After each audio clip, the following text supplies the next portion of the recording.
dan beberapa jalur lain. Disebut penyebar fitnah. Dia ancam, ente nanti dihisap. Ya, semua kita dihisap. Siapa yang nggak takut dihisap? Ya, apalagi kalam-kalam yang qabih, ya. Dokter apa nanti cari makan. Nah, antum di sini aneh minta tarif nggak? Antum aneh minta tarif nggak di sini? Siapa yang merasa dimintain tarif? Potong jarian. Gak ada kan minta tarif? Kalau antum mau beli pulsa silakan gitu aja kan. Pulsa ini pulsa. Bukan pulsa aneh. Pulsa riba tempat antum ngaji. Ya antum kan pakai air dari sono. Ya tahu diri aja gitu. Gak usah kita ingetin lah. Masa pakai apa kecer-kecer gitu gak usah malu-maluin. Ya. Yang elegan dikit. Ada yang memfitnah apa? Kamu membuat dusta palsu terhadap Syekh Shalih Fauzan Salafi. Kita semuanya pakai kitab kan? Nah, antum lihat polanya. Lihat pola mereka. Ketika kita mengkritisi mereka dengan kitab, mereka anggap itu sebagai fitnah. Sebenarnya kalau dia ada, saya tanya lagi, fitnah itu apa sih? Ya, fitnah bahasa Indonesia apa bahasa Arab? Beda nggak? Innama amwalukum wa auladukum fitnah. Surat Taghabun. Itu artinya apa? Cobaan. Antum memfitnah Salafi. Oh iya, emang saya menjadi cobaan bagi Salafi. Ya. Tapi kalau fitnah dalam bahasa Indonesia, saya buat kabar palsu, kita bisa uji kekuatan kitab. Silakan datang ke Ribat, ya, kita debat. Tapi saya tidak akan datang kepada Anda karena saya nggak cari lawan. Saya hanya mempertahankan akidah yang saya yakini. Betul nggak? Kita mempertahankan. Jadi ketika mereka dikritik, itu adalah memfitnah. Tapi kalau mereka mengkafirkan kita atau membid'ahkan kita, kalau mengkafirkan itu sudah sampai ke takfiri. Sekarang belum berani. Bahasanya masih halus. Cuma bilang, tawasul syirik. Tapi belum bilang kita ini musyrik.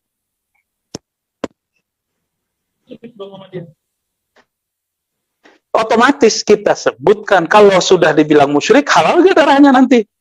Ini kita sudah lihat hari ini, akidah yang dianut oleh ISIS, Daesh, di Syam, di Suriah, akidahnya apa? Antum lihat itu videonya jelas. Dan langsung dari situs-situs mereka, nggak tahu sekarang udah ditutup kali. Ya, akidahnya 3, uluhiyah, rububiyah, asma wa sifat. Itu diajarkan dan dihafalkan. Nanti Salafi cuci tangan. Ya betul, saya juga tahu tidak semua Salafi itu berdarah-darah itu enggak ya. Ada Salafi yang niatnya baik, kita tahu. Saya punya tetangga Salafi baik banget. Dia pulang dari kampung mana, dia bawa kita makanan. Saya mikir kalau Salafi begini mah enak hidup sama Salafi. Ya. Kita pergi ke masjid jalan, biasa. Saya ketemu juga di kampung saya, Tamatan Azhar, ya ada kelas kita, malah malu disebut Salafi, Ustaz, saya malu disebut Salafi. Malah pengen ngaji hadis sama kita. Padahal kita tempat sebut tapi kan, dia cuma tuh tawadu. Dan saya ketemu loh Salafi yang begini. Tapi ada Salafi nggak begini. Jadi ketika kita mengkritisi yang mereka menuduh kita tawasul syirik, mengadakan haflah maulid Nabi, menyerupai, bukan hanya bid'ah, menyerupai Nasrani. Nasrani kafir nggak? Versi akidah loh ya. Berarti menyerupai mereka kufur dong. Jawab nggak? Terus dikira kita nggak baca ya. Ente ini belum baca kitab Syanatul Insan min waswasati Syekh Dahlan. Sah tarif kita? Hafta Sidi Musa. Wah, Sidi Musa belum tahu. Nah, itu tadi yang saya kirim bukannya itu tadi ya. Itu agak tebal, 400-an halaman dan kemudian diberi ta'liq oleh Syekh Rashid Ridho. Jadi Syekh Muhammad Abduh punya murid beberapa ijtihad, kecenderungannya macam-macam. Ada kecenderungannya kepada membela Salafi, Wahabi.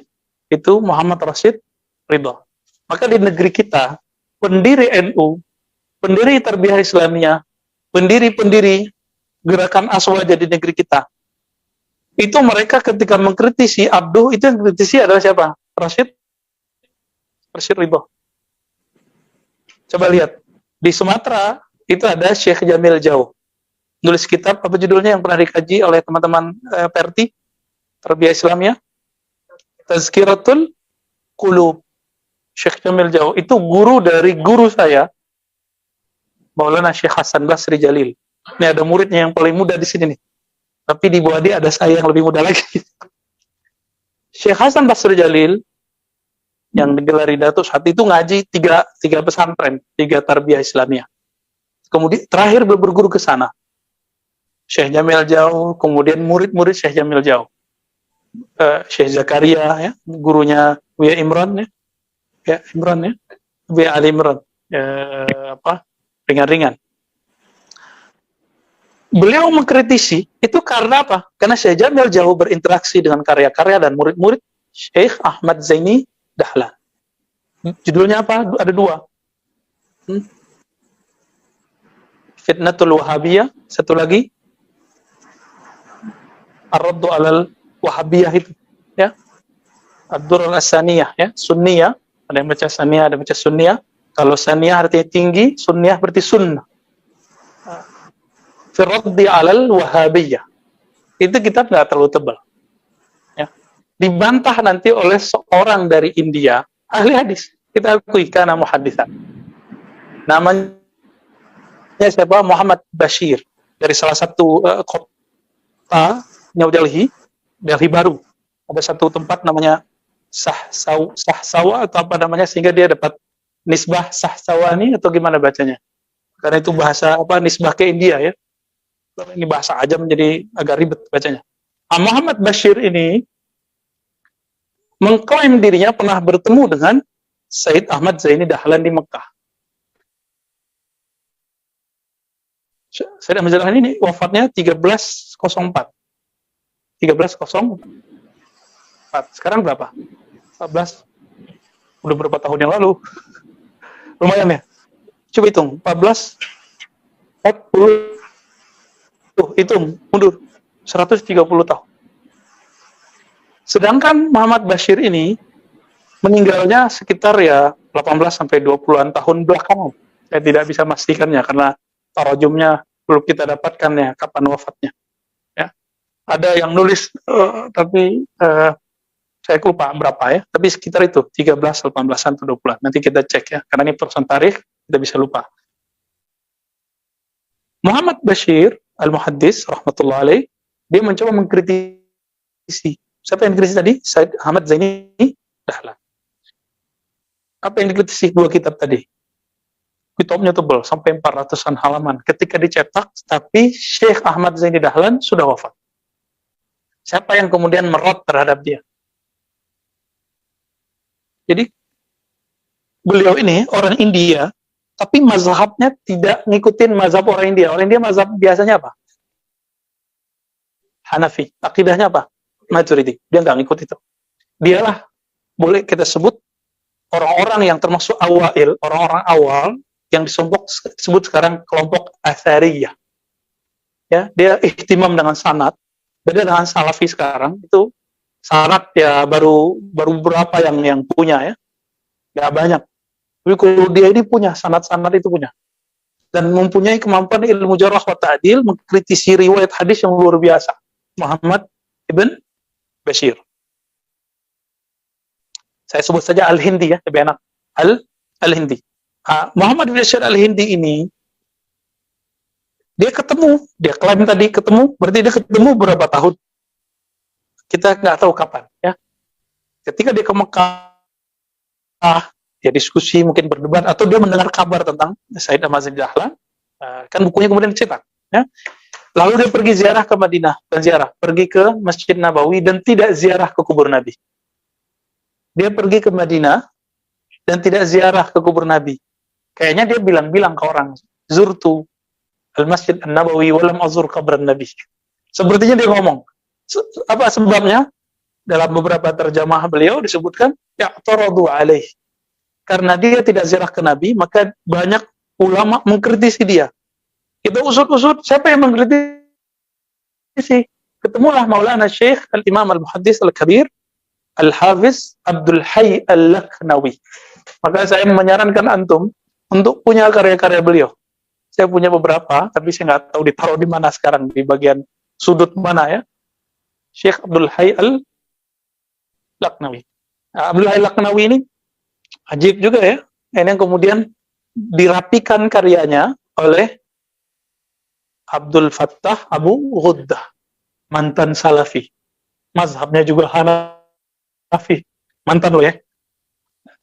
Nah, nanti kita bedah beberapa kitab Abu Ghuddah ini, nanti antum melihat ajib luar biasa. Beliau karena pernah jadi Salafi, maka ketika mengkritisi Salafi itu indah sekali. Jadi nggak kenceng, halus, sangat halus. Sehingga dia ditahzir kemudian di kalangan Salafi. Ya, dianggap tol juga sesat. Kembali ke Muhammad bin Bashir Al-Hindi. Muhammad bin Bashir Al-Hindi ini, ya, yang menulis kitab Siyanatul Insan, nah, daripada waswasati Syekh Dahlan. Ini kalau disebut waswas itu milik siapa sih? Minal jinnati wan nas. Dan itu disebut syaitan. Maka di sini dia sudah menganggap mufti Makkah Al-Mukarramah sebagai syaitan. Negawatnya. Saya cari sampai ketemu halaman berapa, udah ratusan, baru ketemu. Ketika dia secara tidak sadar mengkafirkan Syekh Dahlan. Tanpa dia sadari. Jadi dia sebenarnya nggak berkeinginan mengkafirkan. Tapi kaul ini tidak dikatakan kecuali oleh orang-orang yang kafir, mulhid, begitu ada kalimatnya. Nanti kita expose. Insya Allah pekan depan, kalau buku manakibnya Syed Ahmad Zaidi Dahlan yang ditulis oleh Bakri Syatol sudah jadi, muridnya, nanti kita compare.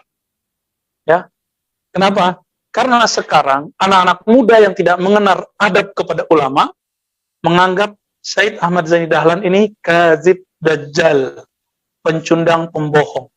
Antum lihat status mereka. Orang nggak ngerti, kadang baca kitabnya nggak jelas, baru bisa kemarin sore juga. Sama juga kayak kita. Cuma bedanya kita gurunya lumayan banyak lah. Jadi karena kita berguru yang doain banyak. Karena doain banyak, belajar dikit, pahamnya banyak. Alhamdulillah, benar nggak? Ini hebatnya kalau berguru. Antum kalau berguru, maklumat itu yang seharusnya antum baca mungkin setahun, 2 tahun, itu cukup dalam 1 jam, 2 jam, itu keluar dalam maklumat guru. Lu bersyukur, itu turun, itu yang disebut al-imdad ya. Turun begitu aja, orang bacanya bertahun-tahun, antum baca, tinggal ngambil doang. Ini nikmat berguru. Saya tidak mau merendahkan Syekh Muhammad Ibn Bashir, karena bukan level kita mau merendahkan dia. Tapi kita boleh mengkritik nggak? Boleh. Saya juga nggak pernah merendahkan Syekh Shalih Fauzan. Pernah nggak? Nggak, kita mengkritisi dia. Kalau memang dia rajul ilmi, pasti menerima kritik. Sepakat nggak? Apakah kalau kita mengkritik disebut memfitnah? Enggak. Dia berandai-andai, ini kalau begini akan begini. Kenapa kita nggak boleh berandai-andai? Kalau ente mengkafirkan tawasul, maka akan terjadi nanti penghalalan darah sesama muslim. Dan itu sudah terjadi. India, Pakistan, Bangladesh, itu buktinya. Setiap musim maulid ada bom. Orang lagi maulid dibom. Mau kurang bukti lagi? Ya, ISIS mau kurang bukti lagi? Juhaiman tahun 79, Mekah. Mau kurang bukti apa lagi? Dan akidah mereka pakai tauhid yang 3. Berarti ada masalah dalam tauhid yang 3 ini yang harus diperbaiki definisi-definisinya. Kita juga ada istilah uluhiyah rububiyah loh ya, tapi beda dengan definisi mereka. Uluhiyah bagi kita, Allah memandang keesaannya pada zatnya. Rububiyah bagi kita, Allah memandang keesaannya pada kemajmukan makhluknya.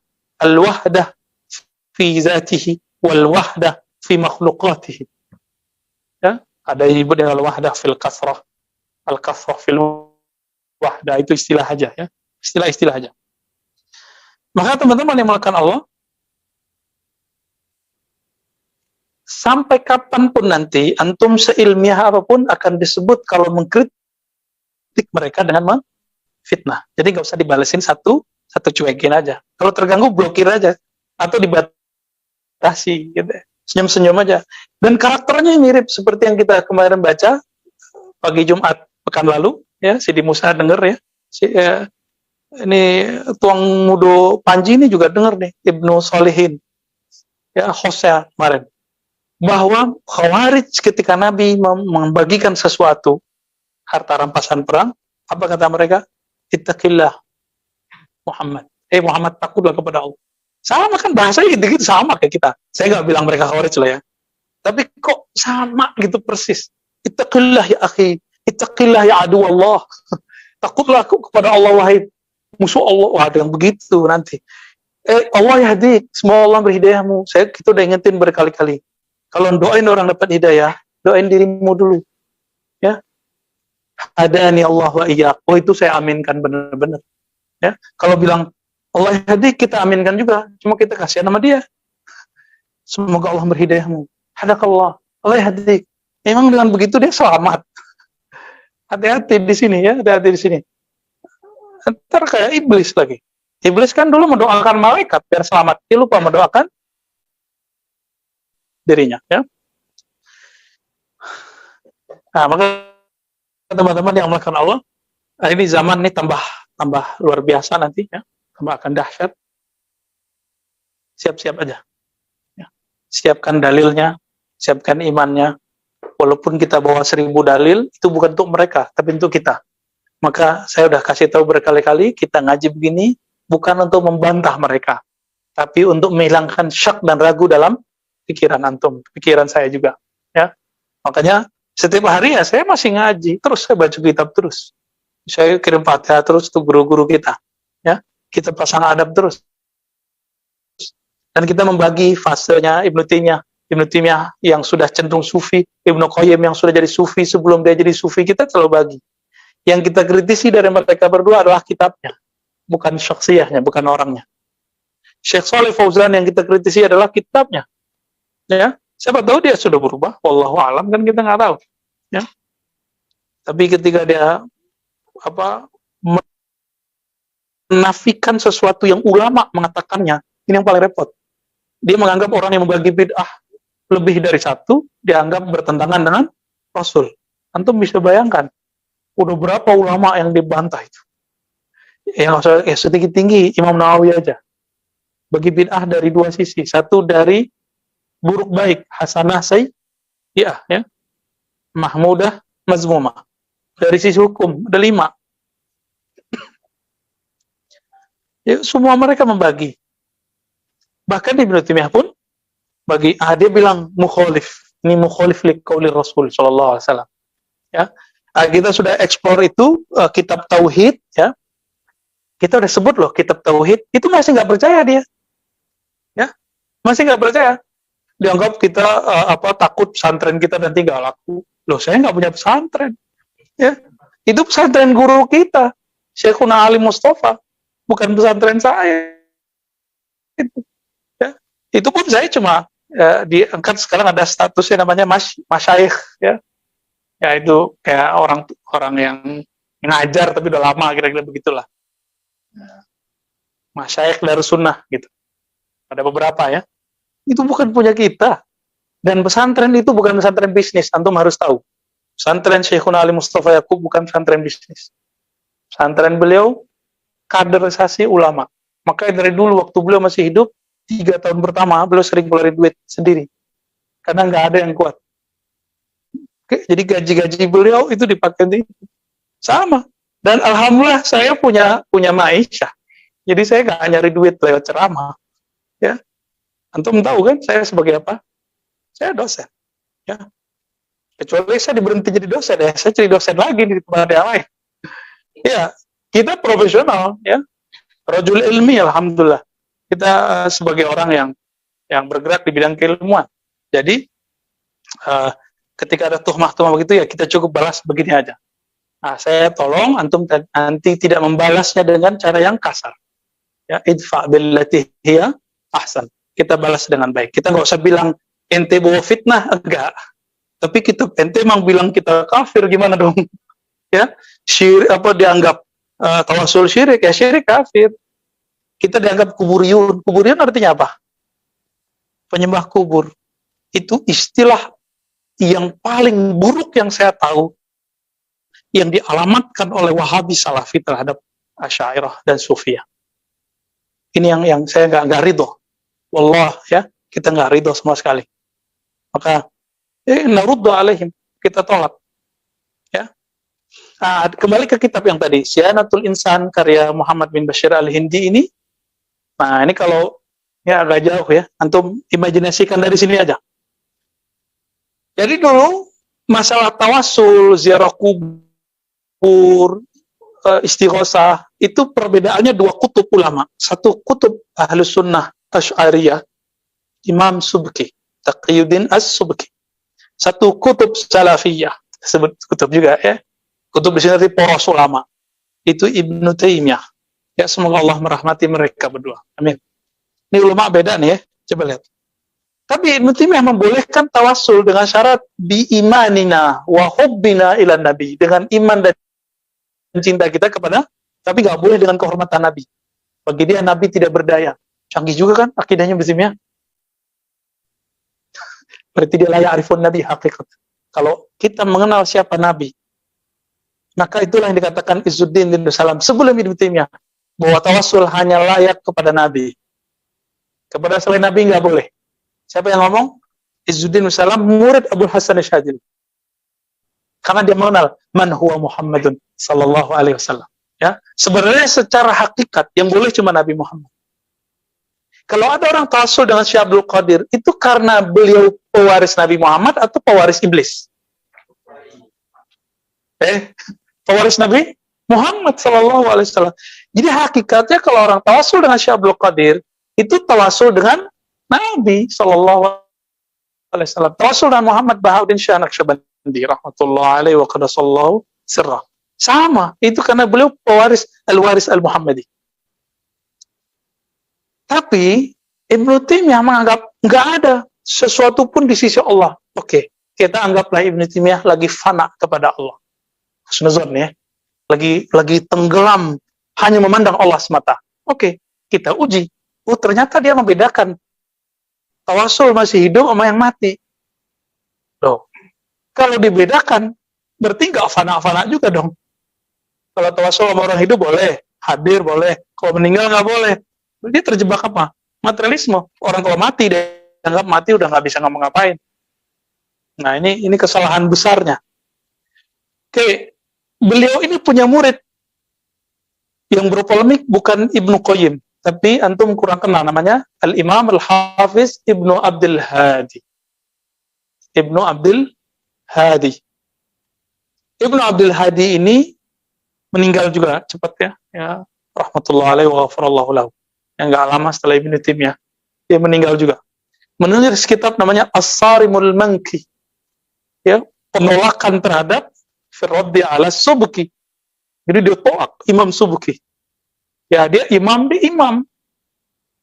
Kenapa dia tolak? Karena Ibnu Taimiyah sudah wafat. Siapa lagi yang menolak kalau bukan muridnya? Dia menolak dengan metode ahli hadis. Dengan metode ahli hadis. Imam Subki ahli hadis nggak? Ahli hadis, gurunya Imam Zahabi. Imam Subki ini gurunya Imam Zahabi, Subki yang Taqiyuddin. Ya. Tapi mereka ini sama-sama ngaji juga. Apakah Imam Subki kemudian balas? Secara tulisan kita nggak dapat, tapi secara kabar dari anaknya dan muridnya, Tajuddin Subki, dia membalas. Dia membalas lah. Meninggal Ibnu Abdul Hadi. Ibnu Abdul Hadi, antum nanti lihat disertasi saya, itu sudah dibagi PDF ya, coba dibagi ulang lagi di Musa nanti ya, biar manfaatnya lebih. Kita sudah wakafkan itu. Dan alhamdulillah penerbit Darus Sunnah juga mau. Nah itu teman-teman, saya juga nggak ngambil apa-apa di situ. Itu dari awal untuk Darus Sunnah semua itu. Ya. Kecuali ada bagian-bagian saya yang saya bagi-bagiin. Walau alam apakah saya ngambil, tapi saya rasa saya nggak ngambil. Oke. Di situ kita sebutkan kritik Al-Imam Ibnu Abdul Hadi terhadap Imam Subki. Tuduhannya Masya Allah. Kalam-kalamnya betul-betul keras. Ya. Saya kalau sebutkan di sini ya, nggak pantas lah. Dia menuduh Imam Subki ini jahil, syubhat, otaknya nggak beres, nggak jujur, hadisnya jelas doif, kok dipakai, gitu, dianggap kemudian nggak mengerti ilmu hadis. Jadi gaya-gaya begitu sampai sekarang kejadian ya. Jadi ya cucu membahnya sama. Sampai ke sana begitu kalamnya. Didorong ya. Oke. Sama nggak kalamnya? Sama. Fitnah, syubhat. Sekarang kan Sidi Musa ntar lagi dipanggil Ustadz Subhat. Kalau kita udah lama dipanggil Subhat, udah biasa ya. Ya, alhamdulillah dibilang Subhat oleh mereka. Kalau yang bilang Subhat guru kita nggak terima ya. Kita minta diperbaiki sama guru kita nanti. Karena kalau kita Subhat, berarti gurunya Subhat juga dong. Baik. Kita lihat di situ ternyata yang bermain adalah kritik sanad. Dan kita perlu tahu, kritik sanad itu ijtihad atau ilham dari Allah. Wahyu suci atau ijtihad manusia. Ijtihad artinya apa? Ya, usaha maksimal seorang manusia untuk memahami sesuatu yang bisa salah, bisa benar. Emang siapa jaminannya Ibnu Abdul Hadi ini benar? Kan nggak ada. Sebagaimana tidak ada jaminannya Imam Subki itu benar. Sebagaimana tidak ada jaminannya Ibnu Taimiyah itu benar. Juga tidak ada jaminannya mereka salah. Sama-sama nggak pasti salah, nggak pasti benar. Tergantung antum nanti mengikuti definisi yang mana. Nanti kan dibalas sama Imam Tajuddin Subki ya, dalam karya-karyanya. Dalam Tabaqatnya itu kelihatan dia mengkritisi Zahabi, mengkritisi Ibnu Abdul Hadi. Kelihatan, silakan dibaca. Itu Tabaqat Syafi'i Al-Kubra. Alhamdulillah, saya selesai bacanya. Alhamdulillah. Mungkin ada beberapa yang saya lupa atau kelewat, wallahu alam. Tapi saya ingat saya selesai. Begitu juga Al-Bidayah ya, Ibnu Katsir. Kita compare. Mulai dari penciptaan awal pertama alam sampai ke zamannya dia. Alhamdulillah, itu betul-betul novel terindah yang kita baca. Ngalahin ayat-ayat cinta. Dan ayat-ayat benci. Teman-teman, ketika dicek ke bawah, ya Ibnu Abdul Hadi, turunannya nanti Muhammad bin Wahab. Terus turunannya nanti yaitu Muhammad bin Bashir al-Hindi. Jadi Muhammad bin Bashir al-Hindi banyak mengutip karya Ibnu Abdul Hadi. Dia juga punya penelitian sendiri. Jadi nanti arahnya ke situ. Jadi karena dia sudah berkiblat kepada Ibnu Abdul Hadi, kepada kalam Ibnu Taimiyah, Ibnu Qayyim, Imam Syaukani, hasilnya gimana? Dia pasti menganggap tawasul yang ada di kalangan aswaja Ahlus Sunnah itu bid'ah syirik. Sedangkan Ahmad Zaini Dahlan dia kiblatnya kemana? Syafi'iyah, Asy'ariyah. Nanti ke atasnya siapa? Imam Zakaria Al-Ansari, terus sampai ke Subki. Jadi itu dua beda deh. Sampai kiamat, ini nggak akan berhenti. Ini kita sudah kasih tahu ya. Hatta yaumil kiamah. Sampai Imam Mahdi kemudian keluar baru beres masalah. Jadi antum siap-siap aja, nggak ada ceritanya tauhidul kalam. Tauhidus sufuf itu nggak mungkin kecuali oleh Imam Al-Mahdi. Kita nggak. Kita bukan Imam Mahdi soalnya. Teman kita aja namanya Imam Mahdi ya. Nggak ada. Kita hanya bisa ya melihat dua ini secara proporsional. Boleh nggak kita memilih salah satunya? Antum milih yang ini juga boleh. Sebab Muhammad bin Bashir nggak ada larangan. Tapi saya memilih Ahmad Zaini Dahlan. Kenapa? Nih kita sebutkan alasan kita. Ya. Allahumma sholli ala sayyidina Muhammad. Said Ahmad Zaini Dahlan. Beliau ini gurunya ulama dunia. Termasuk Nusantara. Baik. Beliau punya murid Syekh Ahmad Khatib Al-Minangkabawi. Cuma Al-Minangkabawi ini lebih sering ngajar kepada asistennya Syekh Bakri Syato yang nulis manaqib Said Ahmad Zaini Dahlan yang belum diprint, masih di Musa ya. Semoga nanti pekan depan sudah ada ya, insyaallah. Semoga nanti kalau karya Muhammad bin Bashirnya ada, ini bisa kita beli juga, baru dapat PDF-nya yang dita'liq oleh Rashid Ridha rahmatullah alaih. Oke, Ahmad Khatib Minangkabawi. Siapa lagi yang sepantaran dengan beliau? Nawawi Al-Bantani itu sebenarnya murid ya, guru ya, gurunya Ahmad Khatib, teman iya. Murid ya, jadi mereka ini saling berbagi, mudabbaj. Maka kalau di sanad, walaupun Syekh Nawawi memimpin jadi mufti Mekah setelah Syekh Ahmad Khatib, Tapi sebenarnya Syekh Nawawi adalah gurunya Syekh Ahmad Khatib. Kalau di sanad Ahmad Khatib Anin Nawawi. Jadi secara umur beliau sama Syekh Nawawi ini dengan Ahmad Zaini Dahlan, tapi umurnya panjang. Beliau wali kutub di zamannya. Alhamdulillah Rabbil Alamin. Syekh Nawawi Bantani. Wali kutub di zamannya. Kita punya wali kutub. Ya, beliau kan keturunan Rasulullah juga di jalur Syarif Hidayatullah Cirebon. Syarif itu karena al-kutub, kalau al-ghaus wajib dia seorang zuriat Nabi, zahir batin. Kalau kutub doang bisa cuma zuriat rohani, pancaran Nabi. Tapi kalau al-ghaus al-kubra itu pasti zahir batinnya zuriat Nabi sallallahu alaihi wasallam. Siapa lagi? At-Tirmidzi. Tirmidzi ini mulai dari mbah, ayah, anak, itu semua ulama. Ya. Muhammad bin Abdullah bin Abdul Mannan. Sah? Benar ya? At-Tirmidzi. Terus juga mursyid thariqah Syadziliyah dan Khalwatiyah. Karena di kitabnya, sanadnya, beliau kan punya kitab sanadnya, yang kita baca dengan murid-murid Syekh Yasin, di situ ada sanad talqin Khalwatiyah, thariqah khal, dan al-ajab mahwa Sidi Ahmad Khatib Al-Minangkabawi mursyid thariqah Khalwatiyah. Wahabi dari mana? Ya, dia salafi. Ente nggak baca kitabnya sih. Ya, dan dia bertawasul kepada Rasulullah, disumpir semua kitab-kitabnya bijahin Nabi sallallahu alaihi wasallam. Bijahin Nabi, penutup pembuka bijahin Nabi. Kenapa? Karena dia murid langsung dari Sidi Ahmad Zaini Dahlan dan lama mulazamah dengan beliau, Syekh Bakri, atau pengarang I'anatul Talibin. Maka kita I'anatul Talibin ini jadi buku wajib di pesantren, semua pesantren Salafiyah, Asy'ariyah, Syafi'iyah Indonesia. Ini harus ditambahin ya, karena Salafiyah macam-macam hari ini. Ya. Sidi Musa belajar I'anatul Talibin enggak? Yang dulu tarbiyah Islamiyah belajar kan? Enggak belajar, enggak sah antum. Batal. Kalau saya dulu belajarnya di surau kepada Allah yahfaz, masih hidup, Syekh Abuya Nu'man Bashir, ya, As-Samani Asy-Syadzili. Beliau masih hidup. Umur beliau mungkin sekarang 86 atau berapa ya. Semoga mata Allah fi hayati. Ya. Masih seger.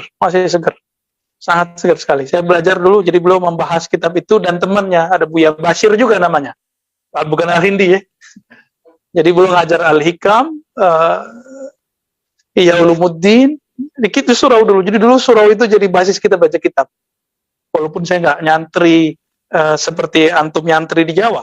Baru saya ke Jawa, baru saya nyantri. Nyantrinya pas kuliah. Ya, pesantren mahasiswa. Alhamdulillah ya.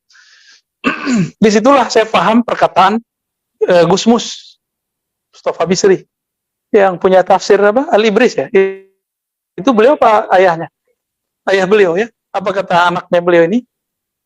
Kami datang dengan Gus Dur ke Kairo. Setelah kami lihat ternyata kitab-kitab yang dikaji di sono sudah kami khatamkan semua di pesantren. Kenapa? Ini nggak berlebihan. Karena dulu yang membawa kitab-kitab itu ke pesantren itu murid-murid dari Syekh Ahmad Khatib Minangkabawi, murid-murid dari At-Tirmidzi, murid-murid dari Bakri Syatah, murid-murid dari mereka yang Umar Bajunaid. Umar Bajunaid ini guru dari pendiri Tarbiyah Islamiyah, Syekh Sulaiman Rasuli, termasuk Parabe, ya, Qadi Abbas, Parabe, ya, Ibrahim Musa, ya, Ibrahim Musa lagi nih, termasuk yang di Medan itu apa Al-Wasiliyah, ya, Tuan Guru Mustafa, termasuk yang ada di Aceh. Itu jalurnya ke sana semua, ketemu murid-murid beliau, ya, Tuan Syekh Muda Wali. Gelar Syekh Muda kan dari Minang diambilnya, karena beliau ngambil thariqah kepada orang Minangkabau. Tapi kemanapun pergi disuruh ngajar. Itu Syekh Muda Wali. Kemanapun pergi itu debat orang kalah dia suruh jadi ustadz situ, jadi kiai di situ. Ajib itu orangnya. Kayaknya zaman sekarang susah nyari orang begitu. Jadi teman-teman jangan sembarangan sama khirij dalam negeri. ya, lulusan-lulusan dalam negeri kadang-kadang lebih garing, lebih tajam kadang daripada lulusan luar negeri. Tapi kita juga tidak menutup mata terhadap yang di luar negeri. Ya sama-sama lah. Ternyata al-ibrah laisa bil makan.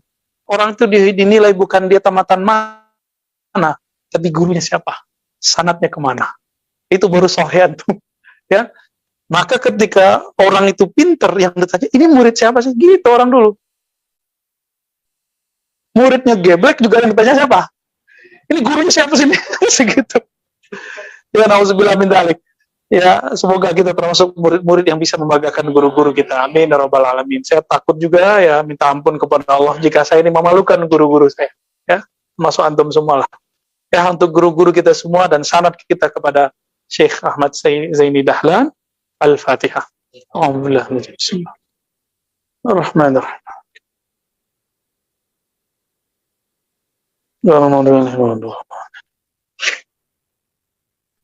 Syekh Ahmad Zaini Dahlan ini punya guru namanya Sayyid Ahmad Al-Marzuki Al-Muqri Al-Kabir, penyusun Aqidatul Awam. Gimana tuh? Canggih nggak orang kita? Dan kitab itu sekarang diajarkan, udah jadi bahasa Indonesia, udah diterjemah, udah jadi bahasa Jawa, bahasa Sunda, bahasa Betawi, bahasa Melayu. Semua bahasa di negeri kita sekarang sudah menghafalkan sifat 20. Dulu, langsung kalau Sumatera Barat kampung saya, itu langsung Syekh Abdurrahman Al-Batu Hampari. Batu Hampar. Beliau pendiri Al-Manar. Santren. Mukri. Mursyid Thariqat Sufiyah. Ya, banyak thariqat yang dipegang, tapi yang terkenal sekarang cuma Naqsyabandiyah. Beliau ini umur panjang lebih dari 120 tahun. Terakhir saya dengar 120 tahun, dulu saya dengar 150 tahun. Antara itulah, 20 sama 30. 20 sama 50. Beliau ini langsung ngaji kepada Sayyid Ahmad Al-Marzuki. Gurunya siapa? Ahmad Zaini Dahlan. Jadi mereka semasa. Ajib nggak? Jadi guru-guru kita di negeri ini ada yang semasa dengan beliau. Itulah Syekh Abdullah Ibn Abdul Mannan At-Tarmasi, beliau dan ayahnya semasa dengan Syekh Ahmad Zaini Dahlan. Dari jalur Sayyid Ahmad Zaini Dahlan inilah berkembang ilmu-ilmu Ahlus Sunnah di negeri ini, sanadnya ke Mekah. Giliran kayak gitu aja, ulama Mekah nggak dianggap sama dia. Ya kan? Kan logikanya, oh di Mekah begini, di Mekah begitu, di Mekah nggak kunut, di Mekah nggak ada thariqat, dia nggak tahu, dibilang, emang Mekah cuma Masjidil Haram, ya? Emang Mekah yang sekarang doang, sebelum 1924 nggak dihitung, nggak usah 1924, 1980, hitungnya sampai sekarang. Sayyid Ahmad Zaini Dahlan kan punya keturunan, itu ada di Garut loh, ya satu kita lihat tulisannya Garut, udah ketemu, Fadil. Kelas. Sana.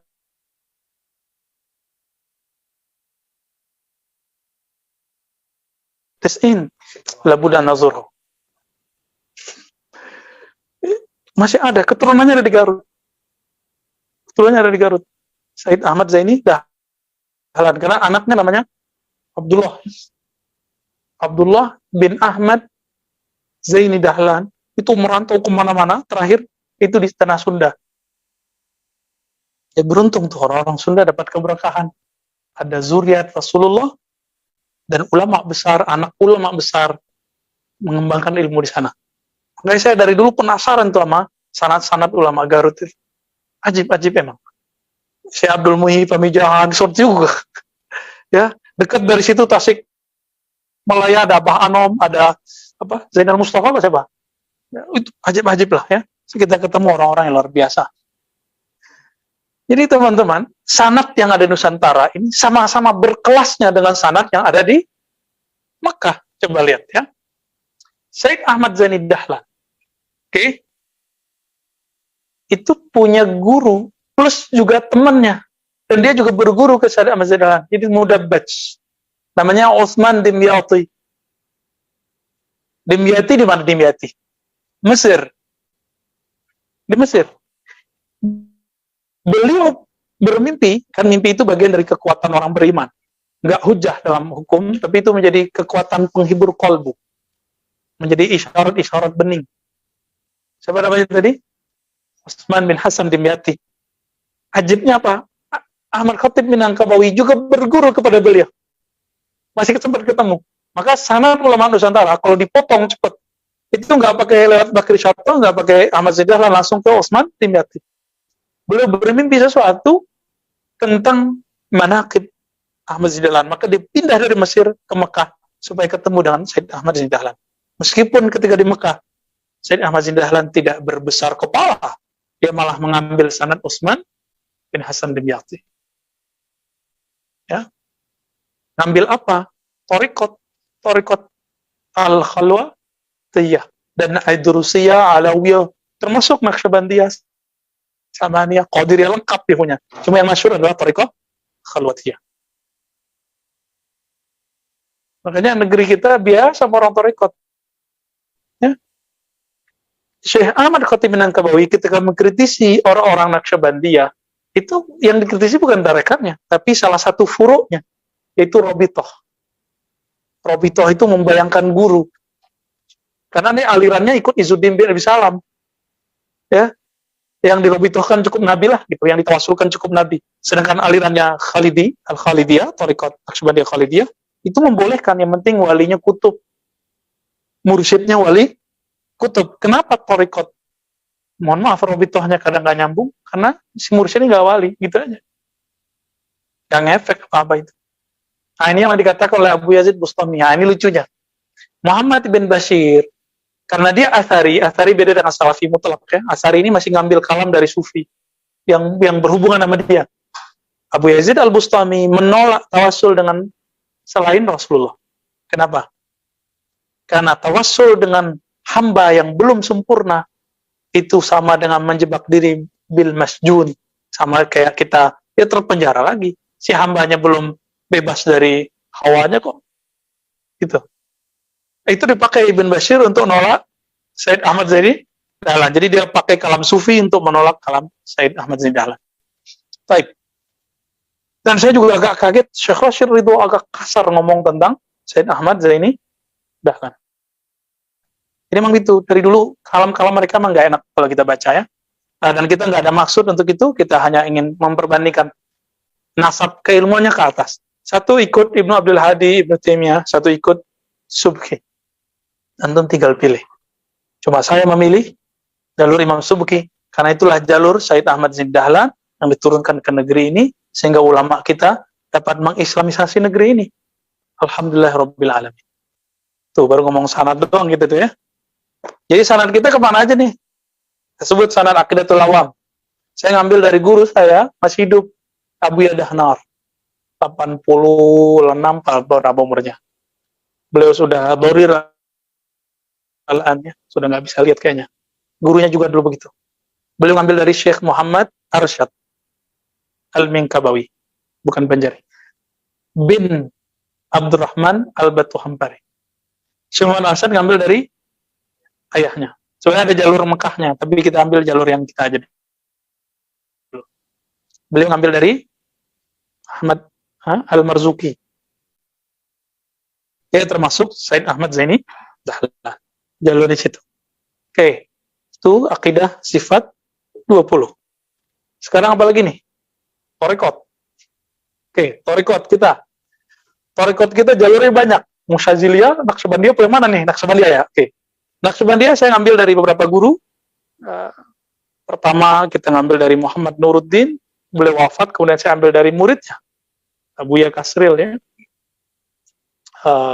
Al-Khalidi, beliau ngambil dari Syekh Muhammad Ayas Sultani, jadi gurunya Muhammad Nuruddin ngambil dari Ayas Sultani. Ayas Sultani ngambil dari Syekh Muhammad Zahid. Muhammad Zahid dari Muhammad Ilyasin. Ilyasin ngambil dari Muhammad Jamil. Muhammad Jamil ini teman Sulaiman Zuhdi di Mekah, tapi dia tinggal di Sumatera Barat. Sulaiman Zuhdi. Beliau ngambil dari mertuanya, Muhammad Tahir Al-Makki Al-Minangkabawi. Beliau pulang. Ya, pulang kemudian berkubur di tempat yang sama. Masjidnya sekarang bukan jadi masjid Surah Suluk lagi, udah jadi masjid biasa. Biasanya nggak tahu tarbiyah apa Muhammadiyah, ya. Yang penting nggak dibongkar aja, ya. Aman, udah biarin.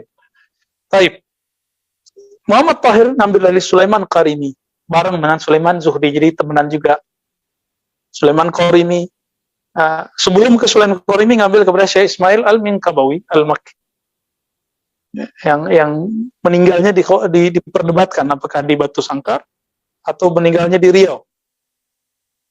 Lebih lama di Mekah, dan beliau mengkritisi, termasuk beda. Jadi selama ulama tarekat itu saling kritik-mengkritik juga. Dia mengkritisi Abdul Azim Al-Maduri, mengkritisi Syekh Al-Bimawi, mengkritisi jalur tarekat Qadiriyah wan Naqsyabandiyah. Karena dia dianggap taufik yang ono. Tapi ya itu ijtihad mereka. Ya. Nyampe di kita karena kita mengerti sejarahnya, kita tidak perlu marot lagi, mengkritisi lagi. Itu hanya perbedaan furu dalam thariqah. Oke. Apalagi? Sulaiman Qorimi, Syekh Ismail dan Sulaiman Qorimi ngambil dari Said Abdullah Afandi Al-Makki, kemudian beliau dari Qutbul Khalidiyah, Maulana Al-Imam Al-Khalidi Al-Baghdadi Ad-Dimashqi. Nih, coba lihat Imam Khalid. Oke, Imam Khalid ini punya murid nanti di Turki. Namanya Al-Imam Al-Arwadi. Al-Imam Ahmad ibn Sumay Al-Arwadi, pengarang kitab Jami' Usulil Awliya. Tahu ya? Tahu aja deh. Di situ ada 3 thariqat pilarnya, tapi dia nyebutkan 40 thariqat yang kemudian menjadi ada RT-nya Jatman sekarang ini. Di situ ada Ghazaliyah, Akbariyah, Khalwatiyah. Siapa yang dapat sanad dengan jalur ini, maka dia sudah dapat sanad 40 thariqat. Dan alhamdulillah kita dapat. Fadil juga dapat banyak. Ya, tinggal ngamalin aja tuh, tinggal talqinnya ente belum, ya, biar nyambung dengan Rasulullah. Nggak hanya musalsal zahir, tapi musalsal batin, ya. Kalau musalsal batin kita sebut muttasil, nyambung rohaninya. Kemudian Al-Arwadi ini punya murid namanya Ahmad Diyauddin Al-Khumushkhanawi. Oke, afwan, saya lupa. Arwadi ini guru yang menulis Jami'ul Usul Awliya. Ya. Al-Khumushkha tulisannya ke kaf, tapi bacanya Al-Gumush Khanawi, bahasa Turki, Persia Turki, campur Persia Turki. Al-Gumush Khanawi punya murid, ayahnya Syekh Zahid Al-Kautsari, yaitu Syekh Hasan, dan temannya Syekh Qastumuni. Mereka ini punya murid Syekh Zahid Al-Kautsari. Syekh Zahid Al-Kautsari punya Syekh Yasin Al-Fadani. Termasuk Abu Ghuda, benar, Abu Ghuda, termasuk siapa namanya, Al-Harari, ya, semasa, tapi nggak disebutkan beliau di sana, tapi beliau memuji salah satunya. Termasuk Al-Muti'i, Muhammad bin Bakhit Al-Muti'i, yang merupakan pemegang sanad qiraat, sanad Hanafiyah, sanad thariqah. Yang lucu apa? Teman kita membanggakan sanad-sanadnya. Teman saya ada orang Salafi membanggakan sanad-sanadnya dari Mesir. Ya, sanadnya sanad Quran. Kita cek, ternyata ke Al-Muti'i, Ibn Bakhit Al-Muti'i. Ya, kita ketawa sampai ke atas Zakaria Al-Ansari. Dia membatalkan apa yang diyakini, apa yang diamalkan oleh imam-imam yang dibanggakan sanadnya. Antum bayangkan. Maka kiamat tidak akan terjadi sampai orang yang akhir akan menghujat orang yang belakangan, walaupun dia nggak sadar. Itu terjadi. Jadi sanad kita berkelas nggak? Syekh Yasin Al-Fadani, Syekh Muti'i punya murid, ada yang di Azhar, ada yang di Yaman, ada yang di Syam, ada yang di Maroko, ada yang di Indonesia, ada yang di India, ada di seluruh dunia. Jadi kita setara dengan mereka. Jadi jangan kemudian bilang ini tamatan sini, belum tentu. Ya, belum tentu tamatan mana itu lebih jelek. Buktinya Gus Baha, antum tahu, ya, sampai Pak Quraisy Shihab geleng-geleng kepala. Ajib, ya, ajib. Ada Gus Dewa sekarang ya, baca kitabnya juga bagus. Banyak Gus-Gus itu. Ya, ajib-ajib mereka itu. Gus Dur nggak mau kuliah di Al Azhar, pindah ke Baghdad. Pas di Baghdad sama aja, dia balik lagi. jalan-jalan aja, kayaknya belum ziarah, belum kerjaannya kan. Ketemu ulama, ketemu kiai, Allahumma sholli ala Muhammad. Jadi teman-teman, saya bersyukur, alhamdulillah Allah pertemukan dengan guru-guru mulia dan diberikan ilmu sanad. Dan alhamdulillah tidak hanya sanad ijazah, tapi juga diberikan sanad pemahaman oleh Allah Subhanahu wa Ta'ala. Ini nikmat besar, maka kita berterima kasih kepada guru-guru kita karena sebab mereka kita bisa mengenal Allah, mengenal Rasulullah sallallahu alaihi wasallam. Semoga nanti kita dikumpulkan bersama mereka. Amin ya rabbal alamin. Al-Fatihah. Bismillahirrahmanirrahim.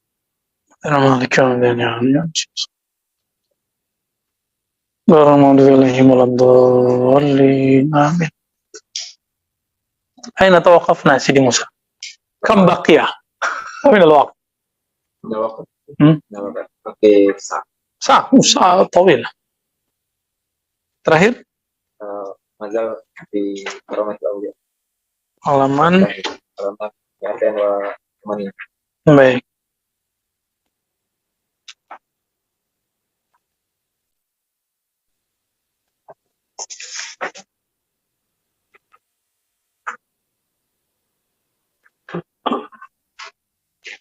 Baik teman-teman yang maka Allah, kita mulai baca kitab ini dengan baca basmalah. Bismillahirrahmanirrahim. Bisanad yang mutasil al-imam al-hafiz al-muhaddis al-muhaddas al-kutub al-syahir al-imam al-hakim at-tirmizi qala fal-anbiya wa rusul. Kita mulai sedikit dari halaman 207 bagian bawah. Fal-anbiya wa rusulu lam ya'manu al-makra ba'da al-bushra. Oh, setelahnya. Ya, nanti dimulai dari sini. Walaisal makru 'indana ma yaqiluhu al-'am. Ya. Jadi ketika ada ayat surah Al-A'raf ayat 9, fala ya'manu makrallahi ilal qaumal khasirun. Maka makar apa ini?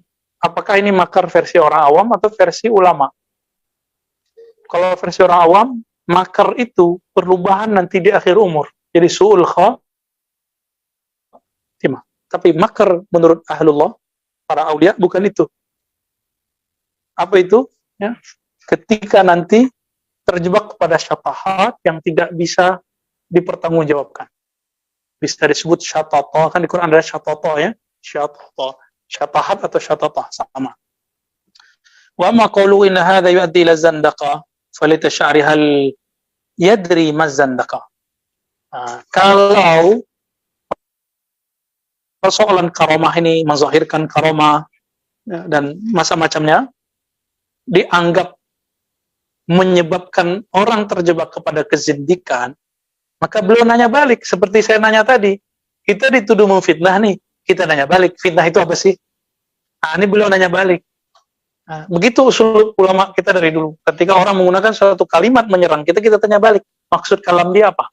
Maka dia bertanya, falaita sya'ri hal yadri mazzandaqa. Ya, halaman 208. Ya, betul. Sebenarnya dia ngerti nggak sih apa kalimat zindik itu artinya apa? Ya. Ya, fadal Pak. Sama nih. Sufi dari dulu dibilang zindik ya. Yang nuduh zindik itu ngerti nggak zindik itu apa? Boleh ditangga boleh Pak, silakan. Fadal. Kalau mau adem dikit ditangga. Ya lah, Bas. Insyaallah aman. Insyaallah Allahumma shalli ala sayyidina Muhammad salatan tadfu anil bala wal waba wa kulli syar'in ya rabbal alamin. Aw sami'a an-nas yazkuruna isman qabihan fatafiqa yuraddiduhu kal. Apa itu bacanya Sidi Musa? Enggak jelas nih. Babqa fa kullu man taharraka yuridu at-tashni' ala ghairihi yaqulu hadha zandaqa falaw qala al-akhar bal ladhi fi yadika zandaqa la'annaka taz'amu annaka ta'budu Allah wa anta ta'budu nafsaka wa hawaka wa nafsuka sanamun baina yadayk wa anta ma'niyun biha famadha taqulu lah. Ya, teman-teman, saya jelaskan maknawinya aja. Jadi, ada orang yang nggak mengerti tasawuf itu apa, atau karamatul aulia itu apa, atau tabarruk itu apa, sama. Ya. Lalu cuma dengar ada orang ngomong, kalau menzahirkan karamah, menampakkan tawasul, tabarruk, ini bisa membuat orang terjebak pada zindik, kesesatan, pengkultusan. Kira-kira begitu. Sama nggak sekarang mereka gitu ngomongnya? Sama ya? Jawaban beliau apa? Ente tahu nggak zindik itu apa? Ente paham nggak apa yang disebut bid'ah? Jangan-jangan ada orang dulu itu kalau kita sekarang Ibnu Taimiyah. Kalau di zaman dia, ya mungkin kelompok-kelompok yang mutasyaddidah di zamannya, ya sudah ada di zaman beliau. Itu kelompok Karramiyah, itu mutasyaddid. Ya. Dia bilang tasawuf itu zindik, menzahirkan karamat itu berbahaya bagi orang awam. Ini hanya suuzon mereka. Hanya suuzon mereka. Nah, kemudian yuraddiduhu ala-nas, ya, diulang sama nih. Kita dengar ada kiai di pesantren nggak mau bertasawuf. Kita tanya, Pak Kiai, kok nggak bertasawuf? Jawaban dia apa? Oh, kalau bertasawuf nanti bisa gila. Dia nggak tahu ada orang belajar di kampus negeri itu gila. Kenapa nggak buat kaidah? Mau belajar di kampus bikin gila. Benar nggak? Sama dengan orang yang buat kaidah dengerin sholat nariyah bikin kesurupan. Dia lupa semua ahli ruqyah membacakan Quran, lalu orangnya kesurupan, benar nggak? Jadi dia melarang sholat nariyah karena bikin kesurupan. Kalau pakai kaidah begini, Quran ayat kursi nanti nggak boleh dibaca dong. Kenapa? Bikin efeknya ada kepada orang kesurupan. Tuh, kaidah-kaidah apa ini? Ya, ini harus kita cabutin tuh dari kepalanya.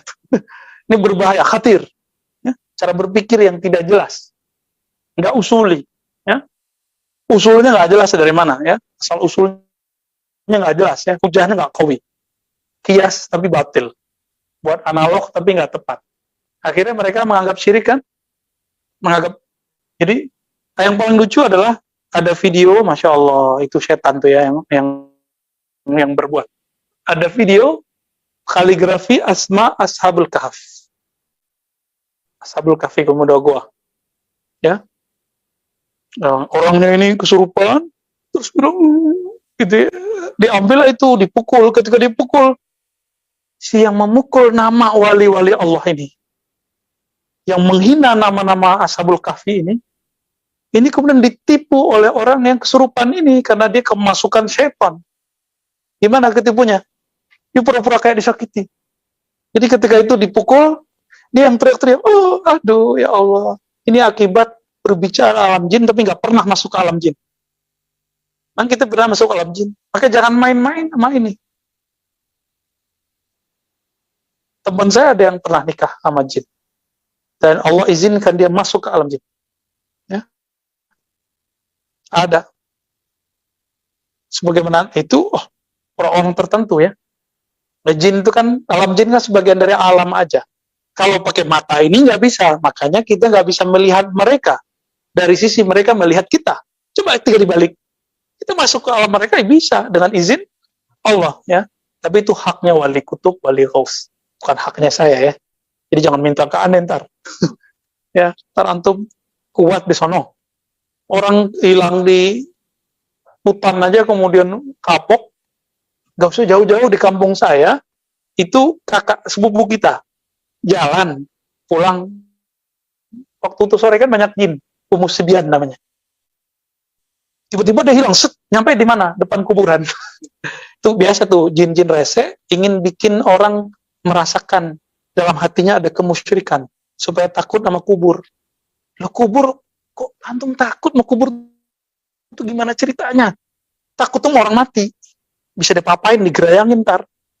Kalau mau orang mati gimana? Ya nggak usah takut. Tinggal baca assalamualaikum tuh.